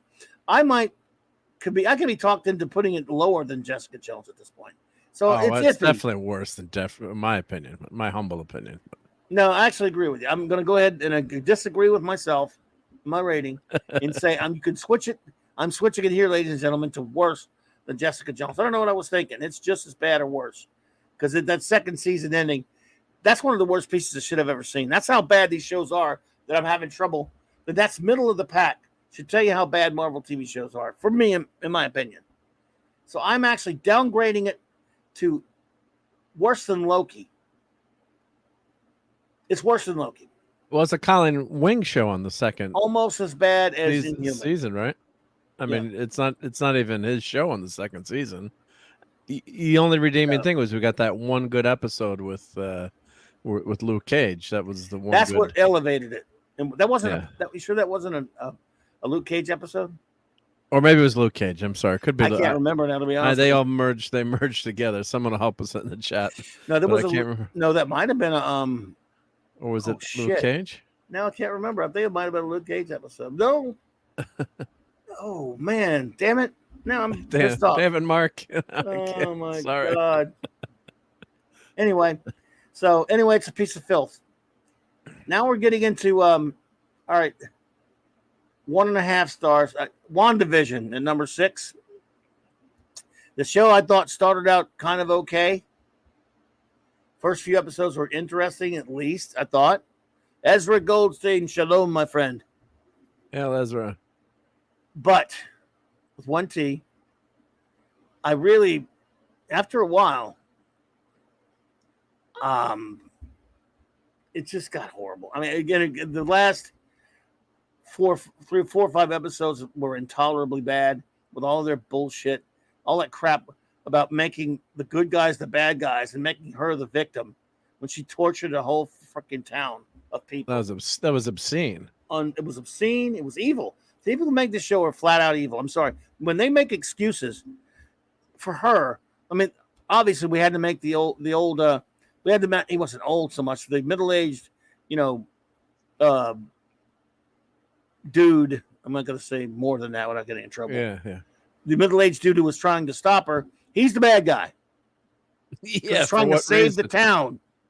And what's her face? Stupid ass Monica Rambeau. Good night, Chris Berger. Good night, Chris. Have a good one, buddy. Stupid ass Monica Rambeau has this line at the end of it. Says, "No, none of them will ever know how much you've sacrificed." What? Her sex toy? She lost her Vision sex toy, so over losing her sex toy, she enslaved and mentally tortured an entire town full of hundreds of people. Yeah. And children, men, women, and children. Tortured them. It was obscene. But it was horrible. Now, if you want to do that story and have her do something bad, fine. But don't, at the end, you're gonna basically just absolve her of it at the end. And they put the other guy was the bad punishment. Guy? No punishment. It's one thing to, she gets away with it because she's too powerful, and then you have something segueing to the Avengers or saying we've got to control her, get her, do something to control Wanda. But yeah, that was and the showrunners were totally didn't understand that criticism too. It was interesting too. They're like, what do you they were blindsided by it. Was so obvious, and these people were tortured and in pain too. It wasn't like they were living in an alternate fantasy universe. Yeah, they weren't in the holodeck in Star Trek having a great time. No, they knew they were in pain. Yeah, because and kids of her fictitious children, to keep them alive, she was willing to keep these people suffering in misery forever. And I don't only hate that forever. I hate that for Wanda's character, because Wanda's character wouldn't. I mean, that's why, to be honest with you, I hate that they were adapting Darker Than Scarlet from the comics. I know Scarlet Witch. I just hate what they've done. When I started reading comics with her, she was good and lovable. I'm not just a beautiful woman. And then John Byrne decided he hadn't ripped himself off enough. He rips off Dark Phoenix by making her go Dark Phoenix. And then after that, the cat's out of the bag. It's monkey see, monkey do. Everybody kept taking her and turning her evil over and over again. I'm like, why does Wanda have to be turned evil all the time? Why? I mean, you did it with Jean Grey, then you rip it off. I'm so sick of that crap. Why can't? I mean, and then they can't leave it alone. So she's one. I love the character of Scarlet Witch. I don't know why she has to be evil. I mean, the one time maybe you do it and then you cap it and you make her good again and she hates it. No, they keep bringing her back to it. Now look at it, stupid Doctor Strange movie. She was bad in that. She's the villain in that.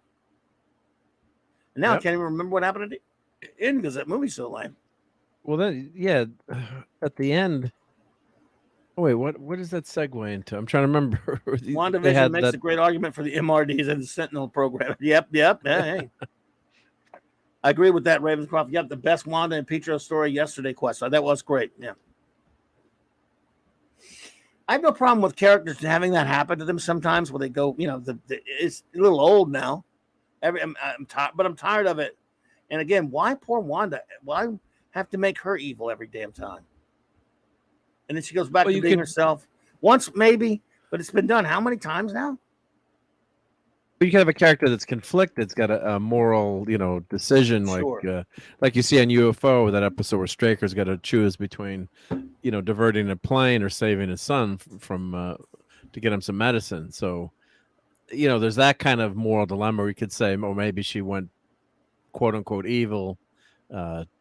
She made the wrong call, not the heroic call, but the more personal call that maybe you or me as regular schmucks might do, but Captain America would never do it. Captain America would make the tough call, and he'd go down with the plane, and he'd save everyone at the cost, at his expense. But that's what you want to see, maybe that kind of moral dilemma in a character and a hero, and then they should have that arc, and then come around and make that tough decision at the end. But she was just she's an evil character now. You don't even want to root for her. Yeah, she's horrific.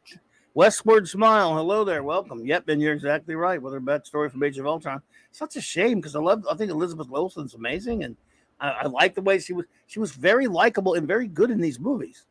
And then they do this to her. Well, now she's done with the Marvel Universe. She said she's. I don't blame her. She ought to be done with it. Yeah, but she said she regretted having to play the role, and she did turn down another smaller. Well, I was watching an interview. She regret the paychecks. Well, that's what I was gonna say. I prefer to do sometimes more independent films, and it's like now you can write your ticket. I mean, do whatever you want now. So, yeah.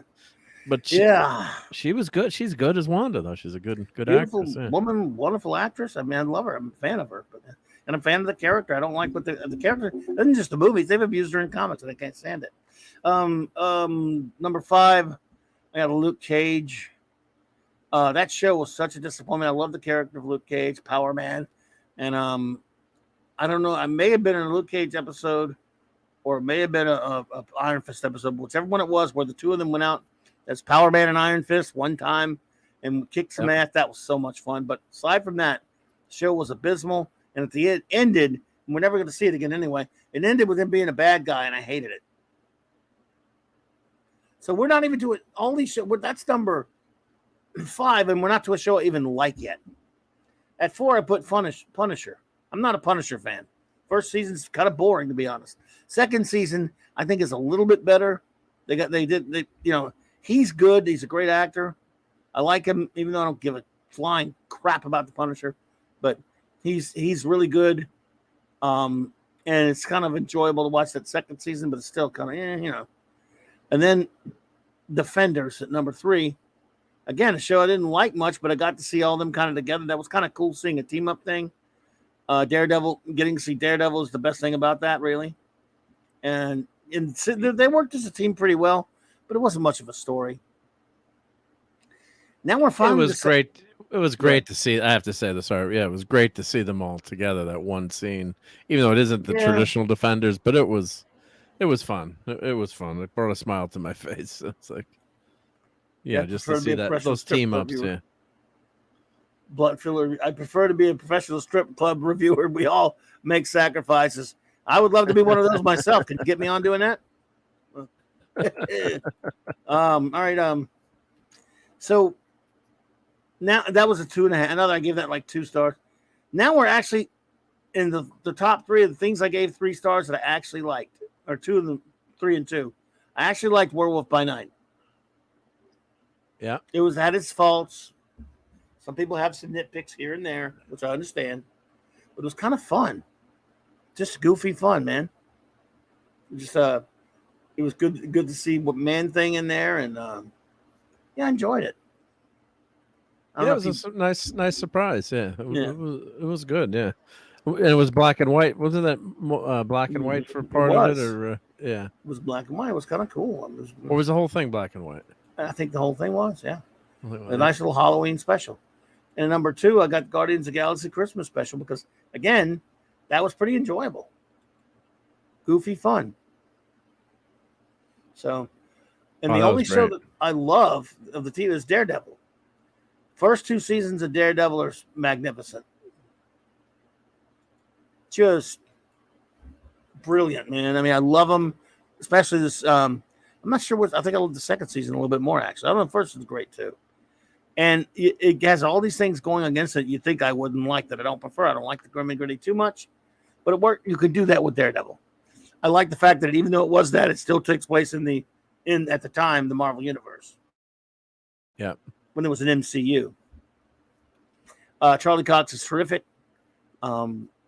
He takes too long to get the costume in the first season, but that said, Kingpin, by Vincent D'Onofrio is just brilliant, great performance. Wilson Fisk, Kingpin. Second season, again, not a big Punisher guy, but Punisher in that is really cool. In that, at least Berthal. Yeah. Second season is just, oh man, it's brutal, but it's good. Third season, they did some. I know they're doing this new crap they're doing now, calling it Born Again. They did a lot of Born Again in that season. They also made a lot of mistakes, did some things I kind of wish they hadn't done. Juxtapose. Hey, Juxtapose, good to see you. Welcome. hell, But overall, I had some issues with the third season, but still thought it was enjoyable, pretty cool. And so what was it's a the arc great of show. the third season? My memory is so. Well, they bad. used a lot of Born Again stuff. He was basically, I remember at the end of Defenders, they thought he was dead. He washed out. He was buried under that building, but he was found by his mother in the church, who which was based on Miller Comics, and he was being rehabbing in the church for most of the damn season rather. Yep. Oh, that's right. Yeah. And then it was Pretty about good. No, that's Bullseye. pretty good, I thought. I didn't like Bullseye in his costume, and certainly not for as long as he was in his costume.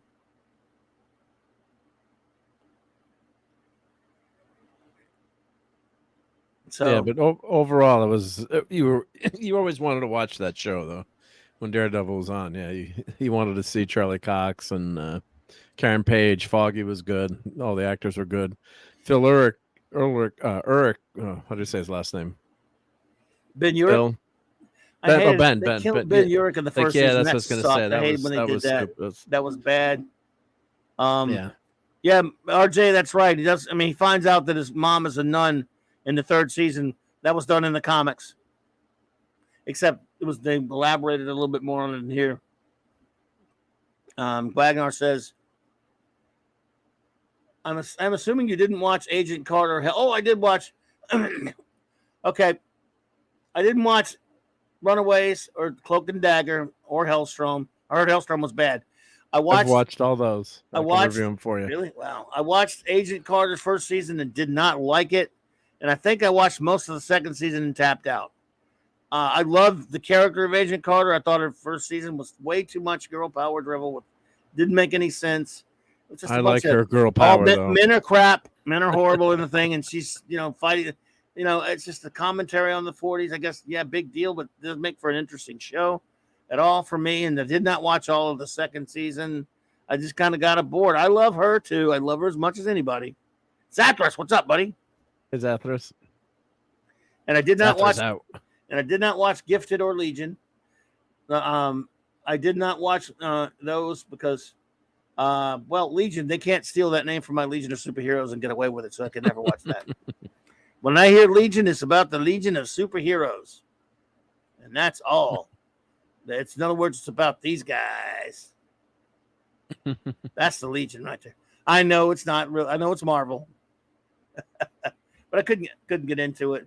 I tried to look at some of those shows here and there. Ravenscroft. What's that? Oh, said no. My Guardians have Starhawk, Vance Astro, and Nikki, Charlie, and Martin X. Those are the great ones. Yeah, I love Vance Astro. Man, I wish we could see him in it. Yep. Clobby should know. I think he was there in the 40s. That's true. If Fiona. I was.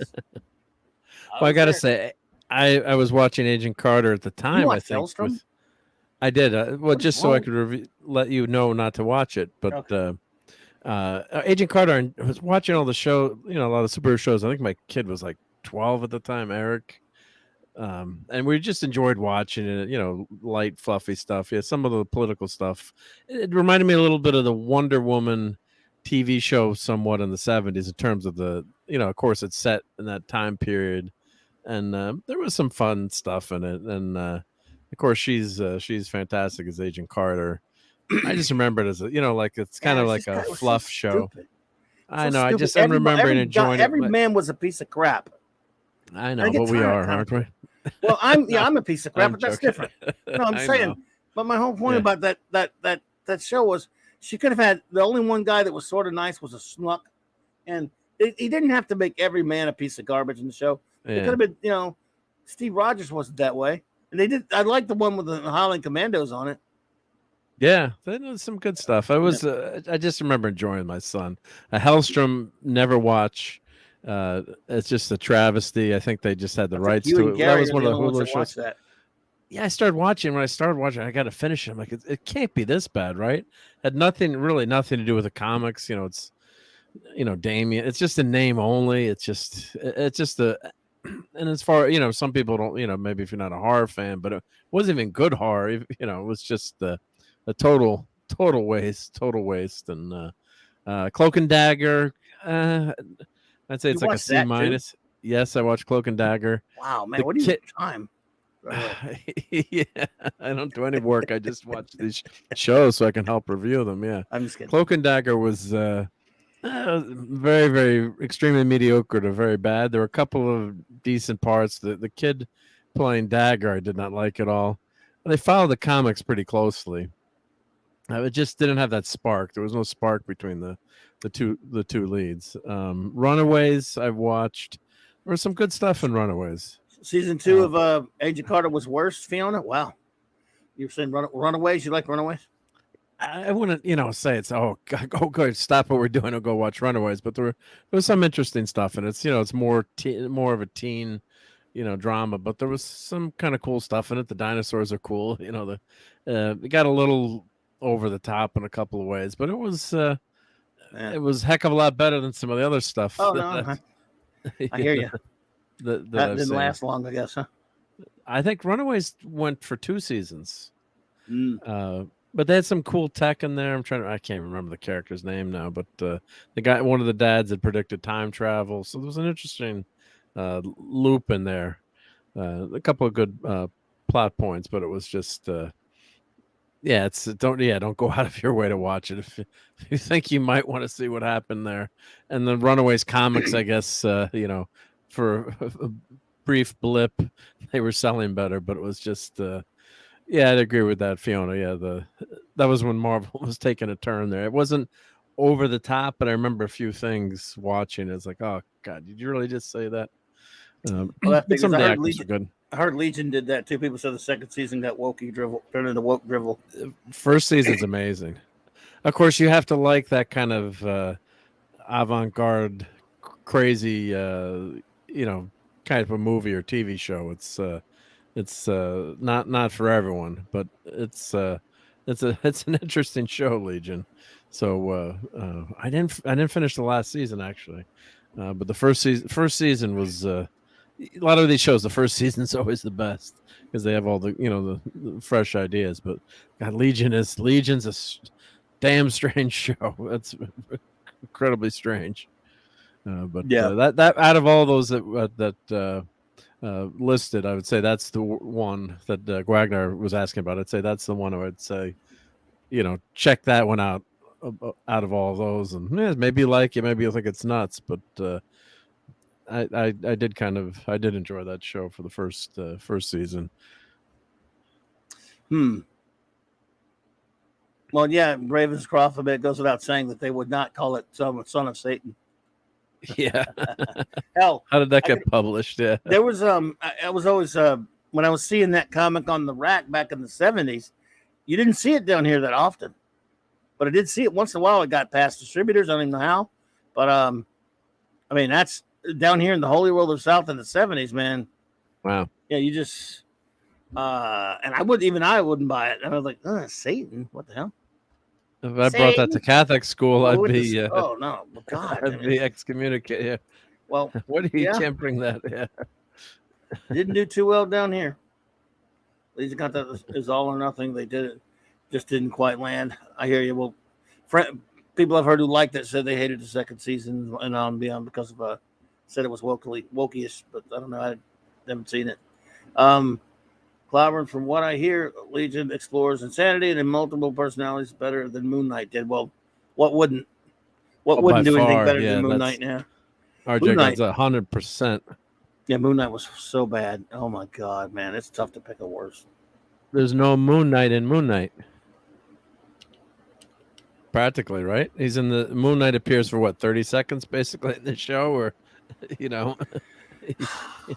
not even in his own show. You've got the other, but no, they did successfully introduce that other new superhero with great powers and so much so I can't remember the name of the whoever. Yeah, what was the girl's name? The girl with the wings. Shit, if I remember. What was supposed to be some Egyptian god? Some Egyptian god. Shit. I mean, that show, man, it's tough to pick a worse show. If I'm looking back at it, I mean, if not for She-Hulk, Moon Knight would probably be worse. Reason why I think I hate Falcon Winter Soldier more is because there was more potential there wasted. No potential was wasted with She-Hulk. It was never gonna. There was no point. As long as you're going in there with an agenda of to quote unquote own the people that you hate, to make a show made out of vitriol, and it's bad enough. But not even just woke agenda. It was made by people who wanted to attack others. It's dead. There's no quality. It's unfunny, horrible, and they just did it to attack people they don't like. I can't even respect. I can even respect some shows that put ideology in there I don't like if they're trying to be entertaining or even trying to make a point. When you directly do it and admit that why you did it, I got nothing for you. But anyway, Moon Knight though, as far as just unbelievably, it might be worse. Maybe not worse than you can't be worse than She-Hulk, but it is actually worse than some of the ones I have ahead of it. It's just because there's no potential there with that script and 6 episodes. Even with that actor, a great actor, they didn't have any intention of getting it right. So yeah, it's you can make a case for Moon Knight being the worst one. Oh, I despise that show. The gods that were laughing all the time, and it's supposed to be like a joke. Everything was a joke, and then that hippopotamus scene through was it the hippo through the desert, and the ridiculousness going on there, and him fighting himself, and it wasn't good. It was boring. You didn't know what was going on, and that first episode when Moon Knight's supposed to be appearing, and every time he appears, he disappears, so you can't see what's happening. You don't know. You don't see anything of any of the heroic stuff that Moon Knight does, so you don't get any action from Moon Knight. Being a little bit too cute. We're going to be very clever here. We're not going to show you Moon Knight. We're going to save a lot of money on special effects. Well, guess what? That also means that this show sucked. Which brings me to what started all this. Did you watch the new episode of Suckered Invasion? I'm lacking. I'm sorely lacking. I'm very behind on Strange New Worlds, Worms. Scrankled Dude Worms. I haven't watched Suckered Invasion since At least episode get the 3. name right. Is it Suckered Invasion? Suckered Invasion, Strangled Dude Worms. People never get those names right. Yeah, it is on Wikipedia. They do have that listed as Suckered Invasion. Yeah, it's a Suckered in Vaseline. I was telling everybody earlier. I don't know if you heard about because you don't care about spoilers and shit. No, not for those shows because they're so bad. I mean, if it was a really good show, I think I've nailed down why it's so bad. It's boring. There you go. Boom. And the reason why it's boring. I told everybody about this scene. I'll bounce it off of you. Sorry to go overground everybody, but basically, There's hey Larry, what's up, bud? Hey, Larry. They have to go with Rhodey's a scroll, which we knew. You knew that was going to happen. No, He fired I don't know. Fury. Remember, he's been treating Fury like yeah, shit. yeah. He was acting like a jerk in that last episode. Yeah. I mean, he's a shithead he's anyway. a scroll. He's a scroll. Sorry to spoil you. All right. Anyway. Oh God. How do you find out he's a scroll? He pulled some shit on him. What's it? He went and met with him right before he was leaving to go to the God, I can't remember how he found it. They showed it though. He just won. He transforms or whatever. Jesus Christ! But he doesn't get but he doesn't get shot or killed or something. But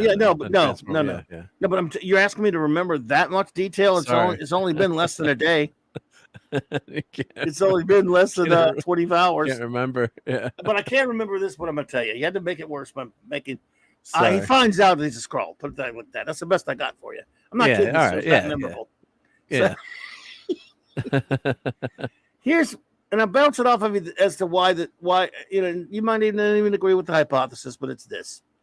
So they got to go.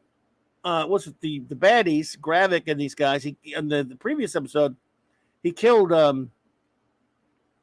Telos' daughter. Telos is his daughter's played by Amelia Clark or whatever. Telos, the of course, mother of dragons. Yeah, Telos is he's the scroll. He's Nick's scroll buddy, right? Yeah. He calls him Nick instead of Fury or something. I forgot what it was. Thank you, Joey. Anyway, at the end of the last episode, we thought she was dead, but turns out they flashback. She went to that machine and stole the superpower from. She got the extremis power. Well, by the way, what's his face? Gravik, the bad guy, he's got basically super scroll power, or similar, Similar, okay. It's not like he turns into rocks and shoots fire yet, but he stretches and does crazy stuff. But anyway, so his plan is, because of the bombing in Moscow that killed thousands of people, his plan next is to go after the president and make it look like the Russians did it. So he's got a bunch of choppers and a bunch of military. You got a bunch, get to the chopper. Get to the choppers, a bunch of like military, a bunch of soldiers and stuff that are Skrulls, right? And they're going to attack this presidential motorcade, and they're going to take the president or whatever kind of horse hockey, whatever it is. And Rhodey's in it with the president because he works with him. But eventually, that's where they fight. Something happens, and they attack it with all. I mean, they got a lot of firepower, right? They attack the presidential motorcade. Yep. So what do you think? What does he think Fury and Telos are going to do? They're going to drive out there in a truck, and just they bring normal guns. This is a guy that has access to shield weapons, even though those shields not in the Saber. He works at Saber, right? Hydra weapons all over the place. Flying cars. This is Nick Fury. Flying cars. He could get a helicarrier. He could get anything. Yeah. But they go in with just a couple of guns, and they have a normal, freaking boring ass shootout. Well, this guy's shooting missiles from helicopters. He and the Skrull go in to help the president or whatever. And they help the president's men shoot it out with these guys. They say some of these guys are Skrulls, but this one's a good one. He's with me. Whatever. So they're just a normal, dull, boring. I'm saying, this is supposed to be Marvel, dudes. I mean, have Fury use some crazy weapons on him because he needs. I mean, we're not going to. I mean, we always something James Bond, something Marvel Q-esque, right? Yeah, right. Since we're not going to get a superhero, we know they can't afford that. If you're it's not going to get the Avengers, Shield. How about some Shield agents? There still must have some apparatus going on. How about some Shield tech? He works with Saber, doesn't he? Yeah. They have alien tech. They have a spaceship. They have a space station. But he just goes in with guns. That would have been cool. I mean, like you expect something eventually just to feel like some kind of Marvel adventure where they're, you got high tech fighting a bunch of Skrulls and weapons. Maybe that would be kind of a cool scene, but no. It's just dull as dishwater. It's like, they're shooting it out with the men, and they, I don't know, I guess they save the president or some kind of horse hockey. I don't know. At this point, I was like checked out. I'm like, whatever. Is the president a Skrull? I don't know. I don't think so. Not like in Supergirl, where the president turns out to be an alien played by Linda Carter. who was actually goat? violating No. the Constitution. Yeah, no. Yep. I don't. At least I don't think so in this. All right. Could be. And is Colby Summers She's dead. she's dead. Well, She's so not. far, She's not a scroll, right? That wasn't a who scroll. knows? Maybe by the end of the episode, And why does she have any tech on her too? Right? They just go into battle with no guns. fancy. They don't have but no fancy tech body anymore. armor. It's supposed to be shield. But no fancy body armor or something. You know. No. How about an LMD? Maybe that was a live Yeah. model decoy they got to instead of Colby. Maybe Nick's got one. Well, they did have the LMDs in Agents of Shield that were pretty cool, Yeah. and one of them was pretty good looking too. I have to say, for a robot. Yeah. So there you go. Maybe they have LMDs. You know what? That would be fine. That would be something. That would be very Shieldish. That would be very Nick Furious. So I hope they do. I hope something happens that the what's her name is still alive, and that was an LMD. Programmed to get killed. Maria Hill did that on Avengers: Earth's Mightiest Heroes. Used an LMD. Fury did too a couple times. He used to use them all. A lot of time, all the time. Yeah, it was almost like who had more robot decoys, Doctor Doom or Nick Fury? Yep. But oh well. Boring crap. It's only 2 more episodes to go. So was even this episode? How would you rate level of boringness? Well, maybe not as alternative boring as- factor, like good. bad or just put you to sleep bad, like, and I can't take it anymore. No, not as bad as the other. I mean, just sort of. I don't know, but it's just kind of not an alternative factor. It's annoying. Yeah. I can't even put that in there. I don't know. I can't. I don't know. I can't It's really just really decide. bad. It's just boring. Can't decide. I think it's just more so dull bad. than anything else. It's like I think the first episode, it was kind of him talking to his wife, and there's a scene where they, they're sent to kill each other, and they don't. Shocker. His Skrull wife. I don't know. It all seems way too heavy of a setup to be resolved in 2 episodes.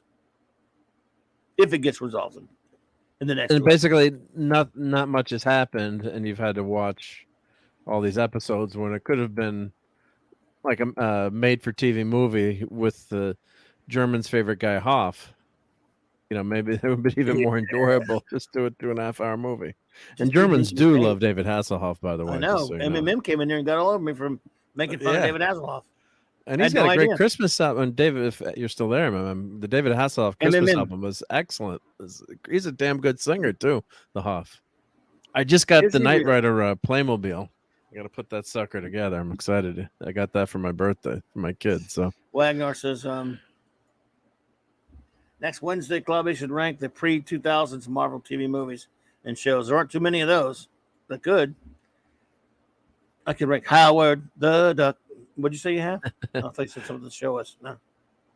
Oh, I don't have it set, but I've got to put it together though. I did get the Knight Rider vehicle, and it's on sale. Prime Day is still You mean going. Playmobil?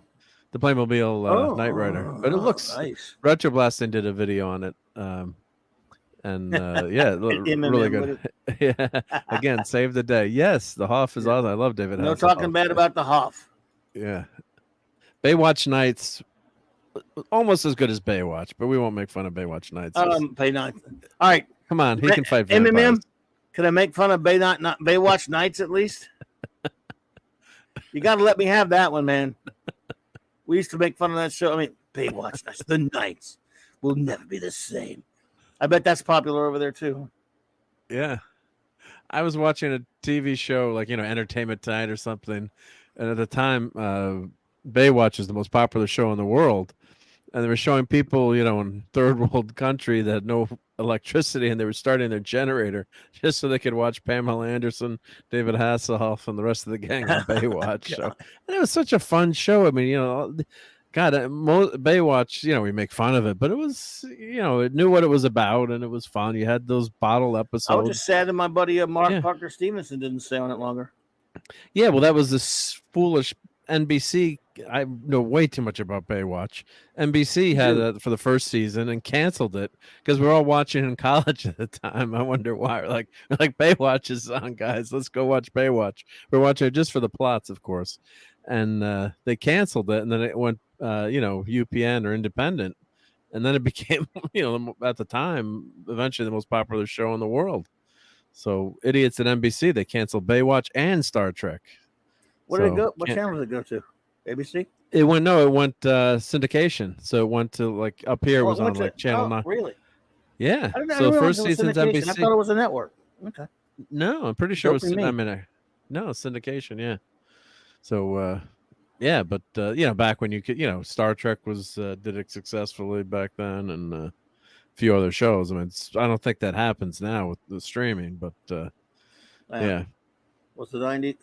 Was that the 90s? My media intake in the 90s was very close to zero, Sicily's. Yeah. Wow. And Masters MMM says, let's talk about melons. Okay. Okay. What do you want to know? Watermelon? Watermelons or marshmelons? Marshmelons. Oh dear. Oh dear. Well, what are we doing? We haven't done much of anything tonight, have we? But I've talked about Marvel Drivel and talked about Superman Adventures of Superman Drivel, my adventures with dumb super soy simp Drivel, and what other Drivel did I talk about? I don't know. You were talking about Erica Durance as what a gorgeous Lois Lane she is, or did I? I hope so. I mean, not this new Lois Lane. No, I mean that's not Lois Lane, the pixie. But no, I did not talk about Erica Durance. But I mean, she is a lovely one for sure. Yep. And but that was even though I almost made me watch Smallsville, but I didn't. Well, you like Pamela was Anderson there, popular. RJ?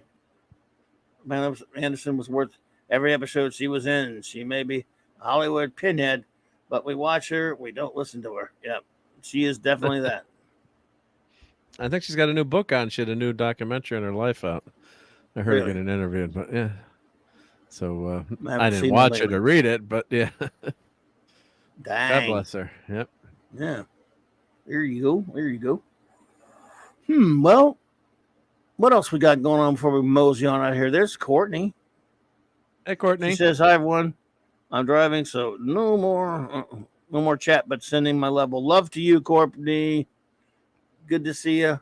Yeah, drive safe. Be safe. No texting. Just listen. Both hands on the wheel. There you go. And stay away from gas stations if Dad Man's in the car with you. Yep. Jesus. Wag says 70s Hulk, Captain America, Doctor Strange, Spidey, Man, 80s Hulk TV movies, 90s Generation X. I never watched that. Dick Fury, Roger Corman, Fantastic Four. Hey, what about No Love for Howard the Duck? That was the first movie of all of them. Yeah. Howard the Duck.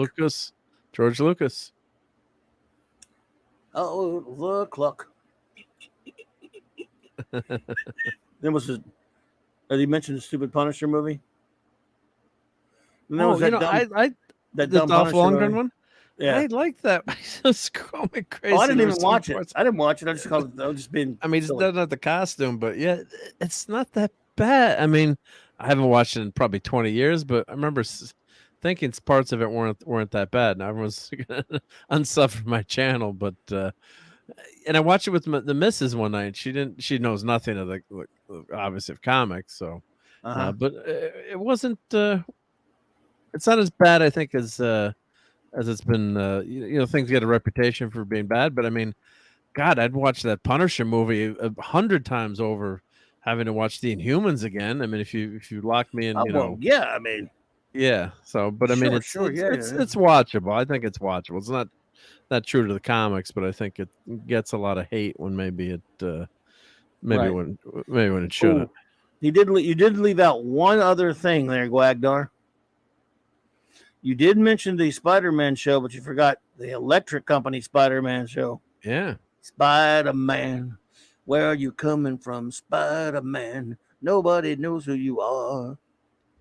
Hey, see, Godzilla agrees with me. He loves the Lundgren Punisher movie, and Mighty Orbots. Right? See, Nothing there we against it. go. I mean, I've never watched it because I'm not a Punisher fan anyway. So Well, maybe you should go watch it tonight instead of watching I some don't have other access. garbage. I don't have access to that. I can't. We Got might be some able to reviews fix that. do. No, don't bother. No thanks. Don't bother. Not much. You gotta of a watch long She-Hulk diet. again. We're gonna review Tales of Tomorrow if I can find it. I know which Oh, one that's we're right. watching. Yeah, And then I'll figure it out for you, and we'll get off and then off of the course air. Yeah. UFO. UFO. UFO time. Oh, if Scuba Pete, if Raquel sees that lunchbox, I mean, she might have had a heart attack on screen. I think if she saw that lunchbox in person, the UFO lunchbox that Scuba Pete was showing on Sunday Night Geekery. Oh God, That yeah, was we beautiful. gotta tell her about that. Yeah. Let's torture her with that. She will love that. And she would use it too. I think she would make lunch and put it in there. Oh, and Wagner's right. Yeah, the Japanese Spider-Man. Yeah, I've seen a couple minutes of that. Yeah. Oh yeah, that doesn't count though. We can't count that. Glenzer, what's up, Glenzer? Yeah. Good to see you there. Oh, Man Thing movie, horrendous. Yeah, that was pretty bad. Yep. Man thing. I never sat through all that one. Did you? I know Hungry Boy did. I can't remember now. Was that the Heather Locklear one, or was that? Sci-Fi Oh, that's the Channel. No, movie. that's Oh Swamp no, that's Swamp Thing. Oh, I'm getting Return of the Swamp my Thing, things actually. mixed up. Yeah. Howard the Duck. Went to the theater to see that one. 1986. Our buddy So- Jed loves that one. Yep, that's his favorite. Yep. He does. That's his movie. Yep. He owns it. I think he owns that movie. Yep. He said so. So there's really no other Marvel movie until Blade, right? I wonder what was that the first after Howard the Duck as far as theatrical? I don't know. Wasn't What Blade is- like what is next? 1998 I or think- something? Well, let me. Oh, you're talking In the movies. earliest? Oh, okay. The movie. Yeah. Think 20th century. Was Hulk before? Yeah, Blade was the first one. Yeah, and Blade 2 was. I mean, Blade was good, but Blade 2 in some ways. But You could say Blade, it was even my point better. is, it was the 90s. It was so, Yeah. I mean, after Howard, as far as a theatrical film, Howard the Duck, and then Blade. As right? far as Marvel, yeah. 1998 was Blade. Yep. And a lot of people didn't Howard the Duck. Let's No, see. 2. That was 96. Oh, no, it was 86 was 2. I'm talking about, no, Blade. Excuse me. Howard the Duck was 86. What year was Okay. Blade 2 Electric Boogaloo? Let me see. Well, first Blade is 98. Let's Yeah, I see. remember. Help me out here. IMDb. Let's see. Blade 2. Blade 3 was a disaster. 2001 to, yeah, 3 was a piece of 2002. crap. Okay. Yeah, Blade 3 sucks. It was terrible. Yeah. Blade horrible. Trinity, I mean. Trinity. It's really bad. Yeah. Second one was pretty good, though, yeah. And Norman Reedus from Walking Dead is in Blade 2 before he became a big star. Chris Christopherson. Yep. Of course, Wesley Snipes. Always pay your taxes. Listen to your accountant. Wesley Snipes. Well, there you go. So, yeah, there's not too many Marvel movies in the 20th century. And the Doctor Strange, that's a TV pilot. I guess that wouldn't be considered. I mean, No, although they that's did not- sell it kind of like as it's a a movie, pilot. but right. Juxtapose says, my 5-year-old wants to watch Howard the Duck. My wife let him see the trailer. I watched it young and told her, I don't know about that. You got to watch. 5 might be a little bit, yeah. I'd say a little bit hot. I mean, you might want to wait a little while on that one, but I'm no judge. I mean, my kids were not born yet when it came out, and then when they were old enough, I don't know if they saw it when they were. I don't know if they've ever seen Howard the Duck, but Yeah, I don't know. Of course, the adult version of the Max comic. Yeah, don't let anyone near that. no. Yeah, I mean that was unbelievably. Yeah. But Yeah, I mean it's pretty. It's good. It's fairly kid friendly. Just maybe not little bitty. Maybe not like 5. maybe not 5-year-olds, but yeah, It depends. Sometimes when the kids are, of course, obviously 8, 9, everything maybe to 10. the leave everything decision to the parents. But some kids some things when they're younger they just fly over. When they're older, it can be more. Maybe they shouldn't watch it. Yeah. Oh, Maddie's daddy's here. Yep. I got to get you What's that up, dude? Thor. We got to get you the Thor thing loaded up Don't so you you can have it play here? that. Oh, I will in a few seconds. So You yeah, so already we got have to it. show that. You put it in here. Oh, did I put it in there? Okay. Oh, Yep. have I you don't know played why it? you did, but no, it was yours to play. We're going to play something that belonged to you. Oh, you play that? No, it's whenever. All right, everybody. Vegas Thor's here. Maddie's daddy.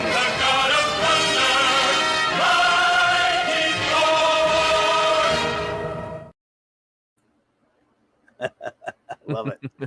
Now he has been on 2 different shows. Oh dear, I love that. That's so cool. Oh well. Anything going on? Or should we start moseying on out of here? I think we can mosey out so I can watch some of these horrible TV shows. I gotta get to sleep, so maybe I'll watch What TV shows? Secret Invasion. Secret Invasion. Are you gonna watch? And Strange Strangled New. Dude Worms comes on at 2:00. I'm so far behind on that. Why Is that the one where Spock loses his Vulcanus? I don't Is that really tonight or was I that don't know. last week? He I saw never they were has gonna it. have. You have to be more specific. Well, he loses it in every episode. Remember in Voyager when B'Elanna gets her Klingon DNA is removed and she becomes completely human and she's a mess. Yeah, I remember that. So they're doing the same thing with Spock. Somehow his Vulcan DNA gets removed, and he becomes completely human. God, and really? they make him look human. And I don't know if that's the episode tonight. And of course, he acts mostly human most of the time. Anyway, that sucks, Donkey Dicks. Jesus Christ! What a bunch so of crap. Enjoy. Yeah, I'm sure I will. Ugh. All right, dude. Well, look, anything you got going on you want to mention before we get out of here? Probably not. Probably won't be a geekery this weekend. But I'm in the clubhouse. I got some family visiting, but I think I should be around for 10 o'clock. So I'm looking forward to that. I might not be able to do a watch. I'm behind on my watch parties for UFO. Don't worry about that. But no, it's always fun. Oh, it's always so much fun. See what Juxtapost says here. I think I'll wait on Duck. I watched it young and was a little scared about a scene. I just can't remember what scene freaked me out. I watched Howard. Might be that last scene with the monster. Yeah, maybe it was that monster bit. But go ahead.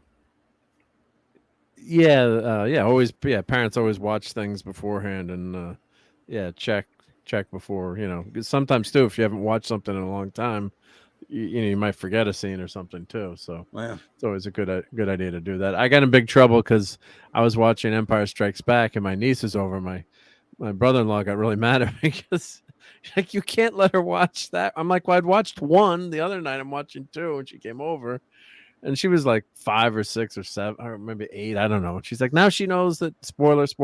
Darth Vader is Luke's father. Out of order. I'm like. Come on, you should have already watched that with her, Yeah, you should have covered that already. Bad parent, you. Come on. Bad parent. So it was a running joke, but yeah, just trying to do some videos.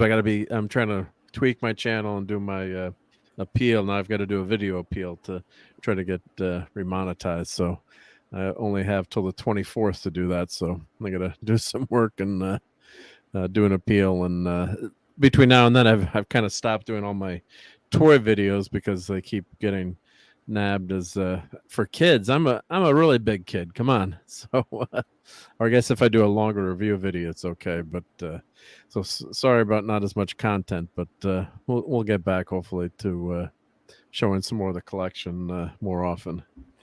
There you go. Yeah, cool. Well, excellent.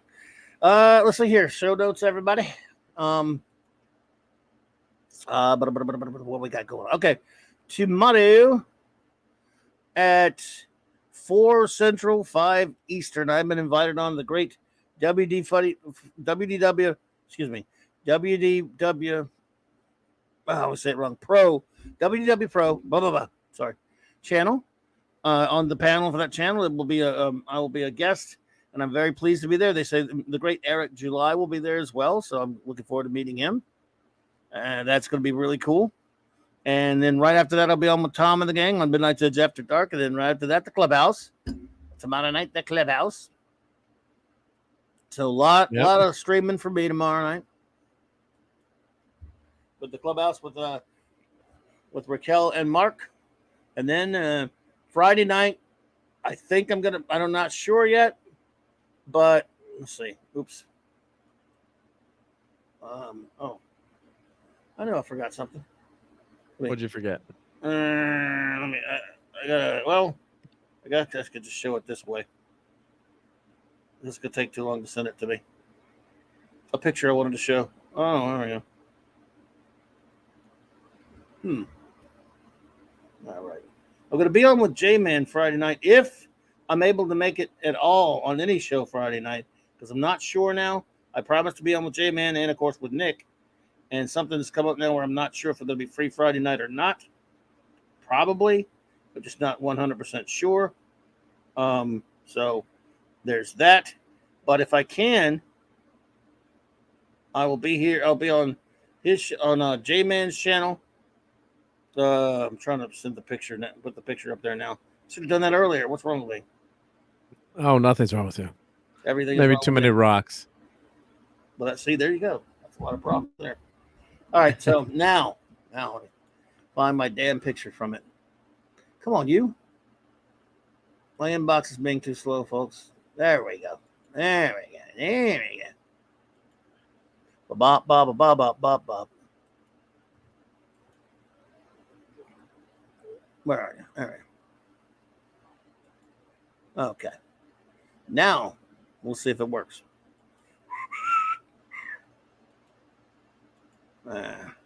Don't you start with me. All right. So we should be with J-Man in the gang. Talking Batman 66 favorites, our favorite characters, our favorite episodes, our favorite different things about the show, all things Batman 66. J-Man and Sean and I, Friday night. 5 Central, I think. Or maybe 6 Central. I'm not sure. Something like that, though. But anyway, I'm so disorganized. I apologize, everybody. Oh, it's all good. Yeah, but it's going to be busy. See, I'm already busy. Anyway, that's after that. It'll be Saturday Night Star Trek. Oh, are you reviewing Void? What was the first? Are you going to review episodes the first night, or just talk about the series? We're going to review the pilot and then talk about the series a little bit, and then next week we'll start with 4 episodes a week. So just the pilot. Was the pilot a 2-parter or 2-hour?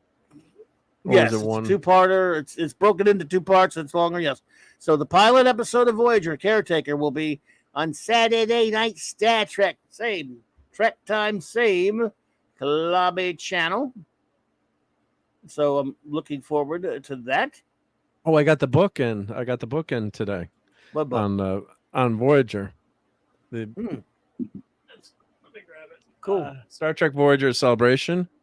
The only problem is it's a great book, big hardcover.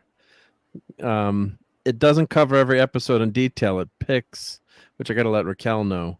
It's called key episodes. Like Tuvix is one of the episodes it picks. Boy. So they do like 40 or 50 episodes. So Far From Home, title sequence, Key Epstone Caretaker episode. Sorry, Strong Right Hand. So they take only certain key episodes.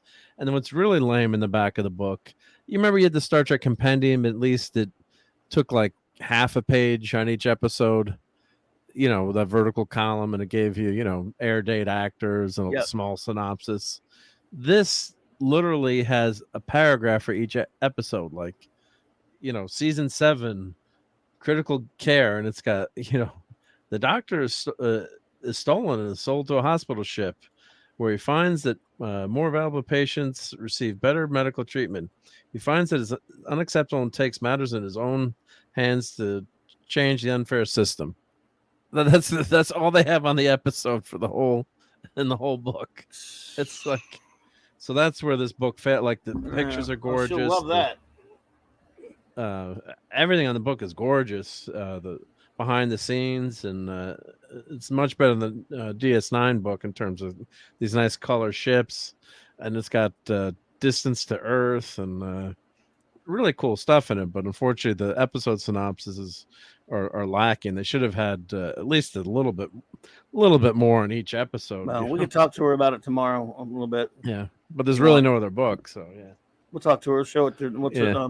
we'll get into it tomorrow with her. She'd like to hear, you can tell her about that. So that'd be cool. Yep. So anyway, yeah. Oh, one other thing I don't think we mentioned too, the Wonder Man TV series is coming out too. Don't forget. Why are we mentioning that? Everyone's like, oh, we got to be completist here. So We don't know that that's going to happen. it's in I'm not so production. sure. Okay. It's filming. Oh crap. Anyway, Sorry. sorry. No geekery this week, folks. We still show the picture anyway on, Yep, on thank Mark you. Deep's channel. But Monday night, I'll be over at J-Man's channel to continue with he and Sean and I reviewing 3 more installments in the adventures of the Legion of Superheroes, chronologically told by the 3 of us, or chronicled by us anyway. So looking forward to that. And of course, I'll do my usual show, then whatever that. I think I'll be reviewing some comics that night as well on my channel. So, and so on and so forth and so on. Let's see here. Shout outs to our wrenches because it's what we do here. Eric K, Chris Persia, D. Bud Martin, Lord Thoth, J-Man, Hungry Boy, Stephen Callell, Buddy, Maddie's Daddy, Fanty Outsidery, and Maximum Redstone. So, everyone else out there, thank you so much for being with us tonight. The lovely Lisa, the lovely Fiona were here. Hey, Sean Carter just popped in. Hey, good to see you, buddy. Great to see you, RJ Godzilla 81. Larry could not be reached for further comment. Juxtapose. Thank you for being here. Gwagnar. All right. Let's see who else was here with us tonight. Mighty Orbots, Glenzer, Oliver Bellamont. Was Oliver Bellamont here? I think he was. Oliver, were you here? Can't remember now. But Brian Hepburn. Mighty Orbots already? I'll say it again, just in case. And Glenzer, just in case. Yep. I forget sometimes, you know how I am. It's Courtney. Love you, Courtney. Be careful out there, my dear. Yeah, drive safe. M Masters Maniac Mexico. Be good, buddy. Feel better as always. Big vibes out to you, my friend. Ravenscroft. Hey. Thank you for being here. Zathras was here. Zathras. Blunt and Philly Reviews. Hey. Bush Pan Down was here. Westward Smile was here. Ezra Goldstein. Shalom. It takes a while longer to get the Lemon Pod was here. Hey. DJ Ronnie G. Dad Man and the Dad Man Clan. All right. Now, I may have everybody. Excuse me, everyone. I'm sorry about You that. mentioned Thor, right? Maddie's Daddy, of course. Yeah. The wrenches, remember? Oh, that's right. Yeah. Dave C. Yeah, about my memories. Yeah. Yep, it's worse than mine now. The old Dave C. You're probably catching it from me, really. That 70s, buddy. Thanks for popping in. Appreciate you, man.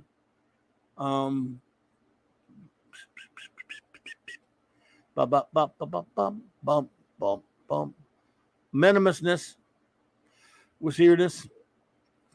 Okay, now we're at We that got the point. new Bat Boat. Do you see that in Target? Yeah, he sent me a picture of it. Nice. Cool. Huh? Do they have the surfing Joker behind it, or I don't think so. should? Keely Chow, roll that Kitty Bear. Hello, thank you for being here tonight, Kitty Bear. Because now we're at the stage where we can start making this a game. Pat S was here, buddy. So there you go, Pat S. Awesome. I had to go back and find him, but I found him. So now I'm going to say that I got everybody. I'm going to say we've covered everyone there is to cover. And there's nobody left except for Picasso, of course. But that makes, obviously, right? That goes without saying. Good buddy Picasso and JT Kirk was here. Yeah. So what say ye? Other than John Rupas, of course. Other than, which again makes sense, right? Other than that, though, do you think there's going to be more? There's always someone here. There's always someone. Yeah. I'm going to say we got them all. Larry thinks it was Sean Carter of Mars. Maybe we missed. No, I got Sean Carter. You would win. Okay. We had Penny's the last one. Penny. She had to leave, though. She's not here much yet. She was telling us that she was saying hello. She had to go. So, everyone, thank you so much for hanging out with us tonight. Really appreciate it. Can't wait to hang out tomorrow night. I hope you'll all be here to hang with us for the extraordinary clubhouse. And again, 4 Central, 5 Eastern over there with WDW Pro on there. Guest on the panel, Eric July. It should be a lot of fun. And then Tom's at 6 Central, and then back here, same Clobby time, same Clobby channel, 9 p.m. Central Standard Time. Until then, good night, everybody.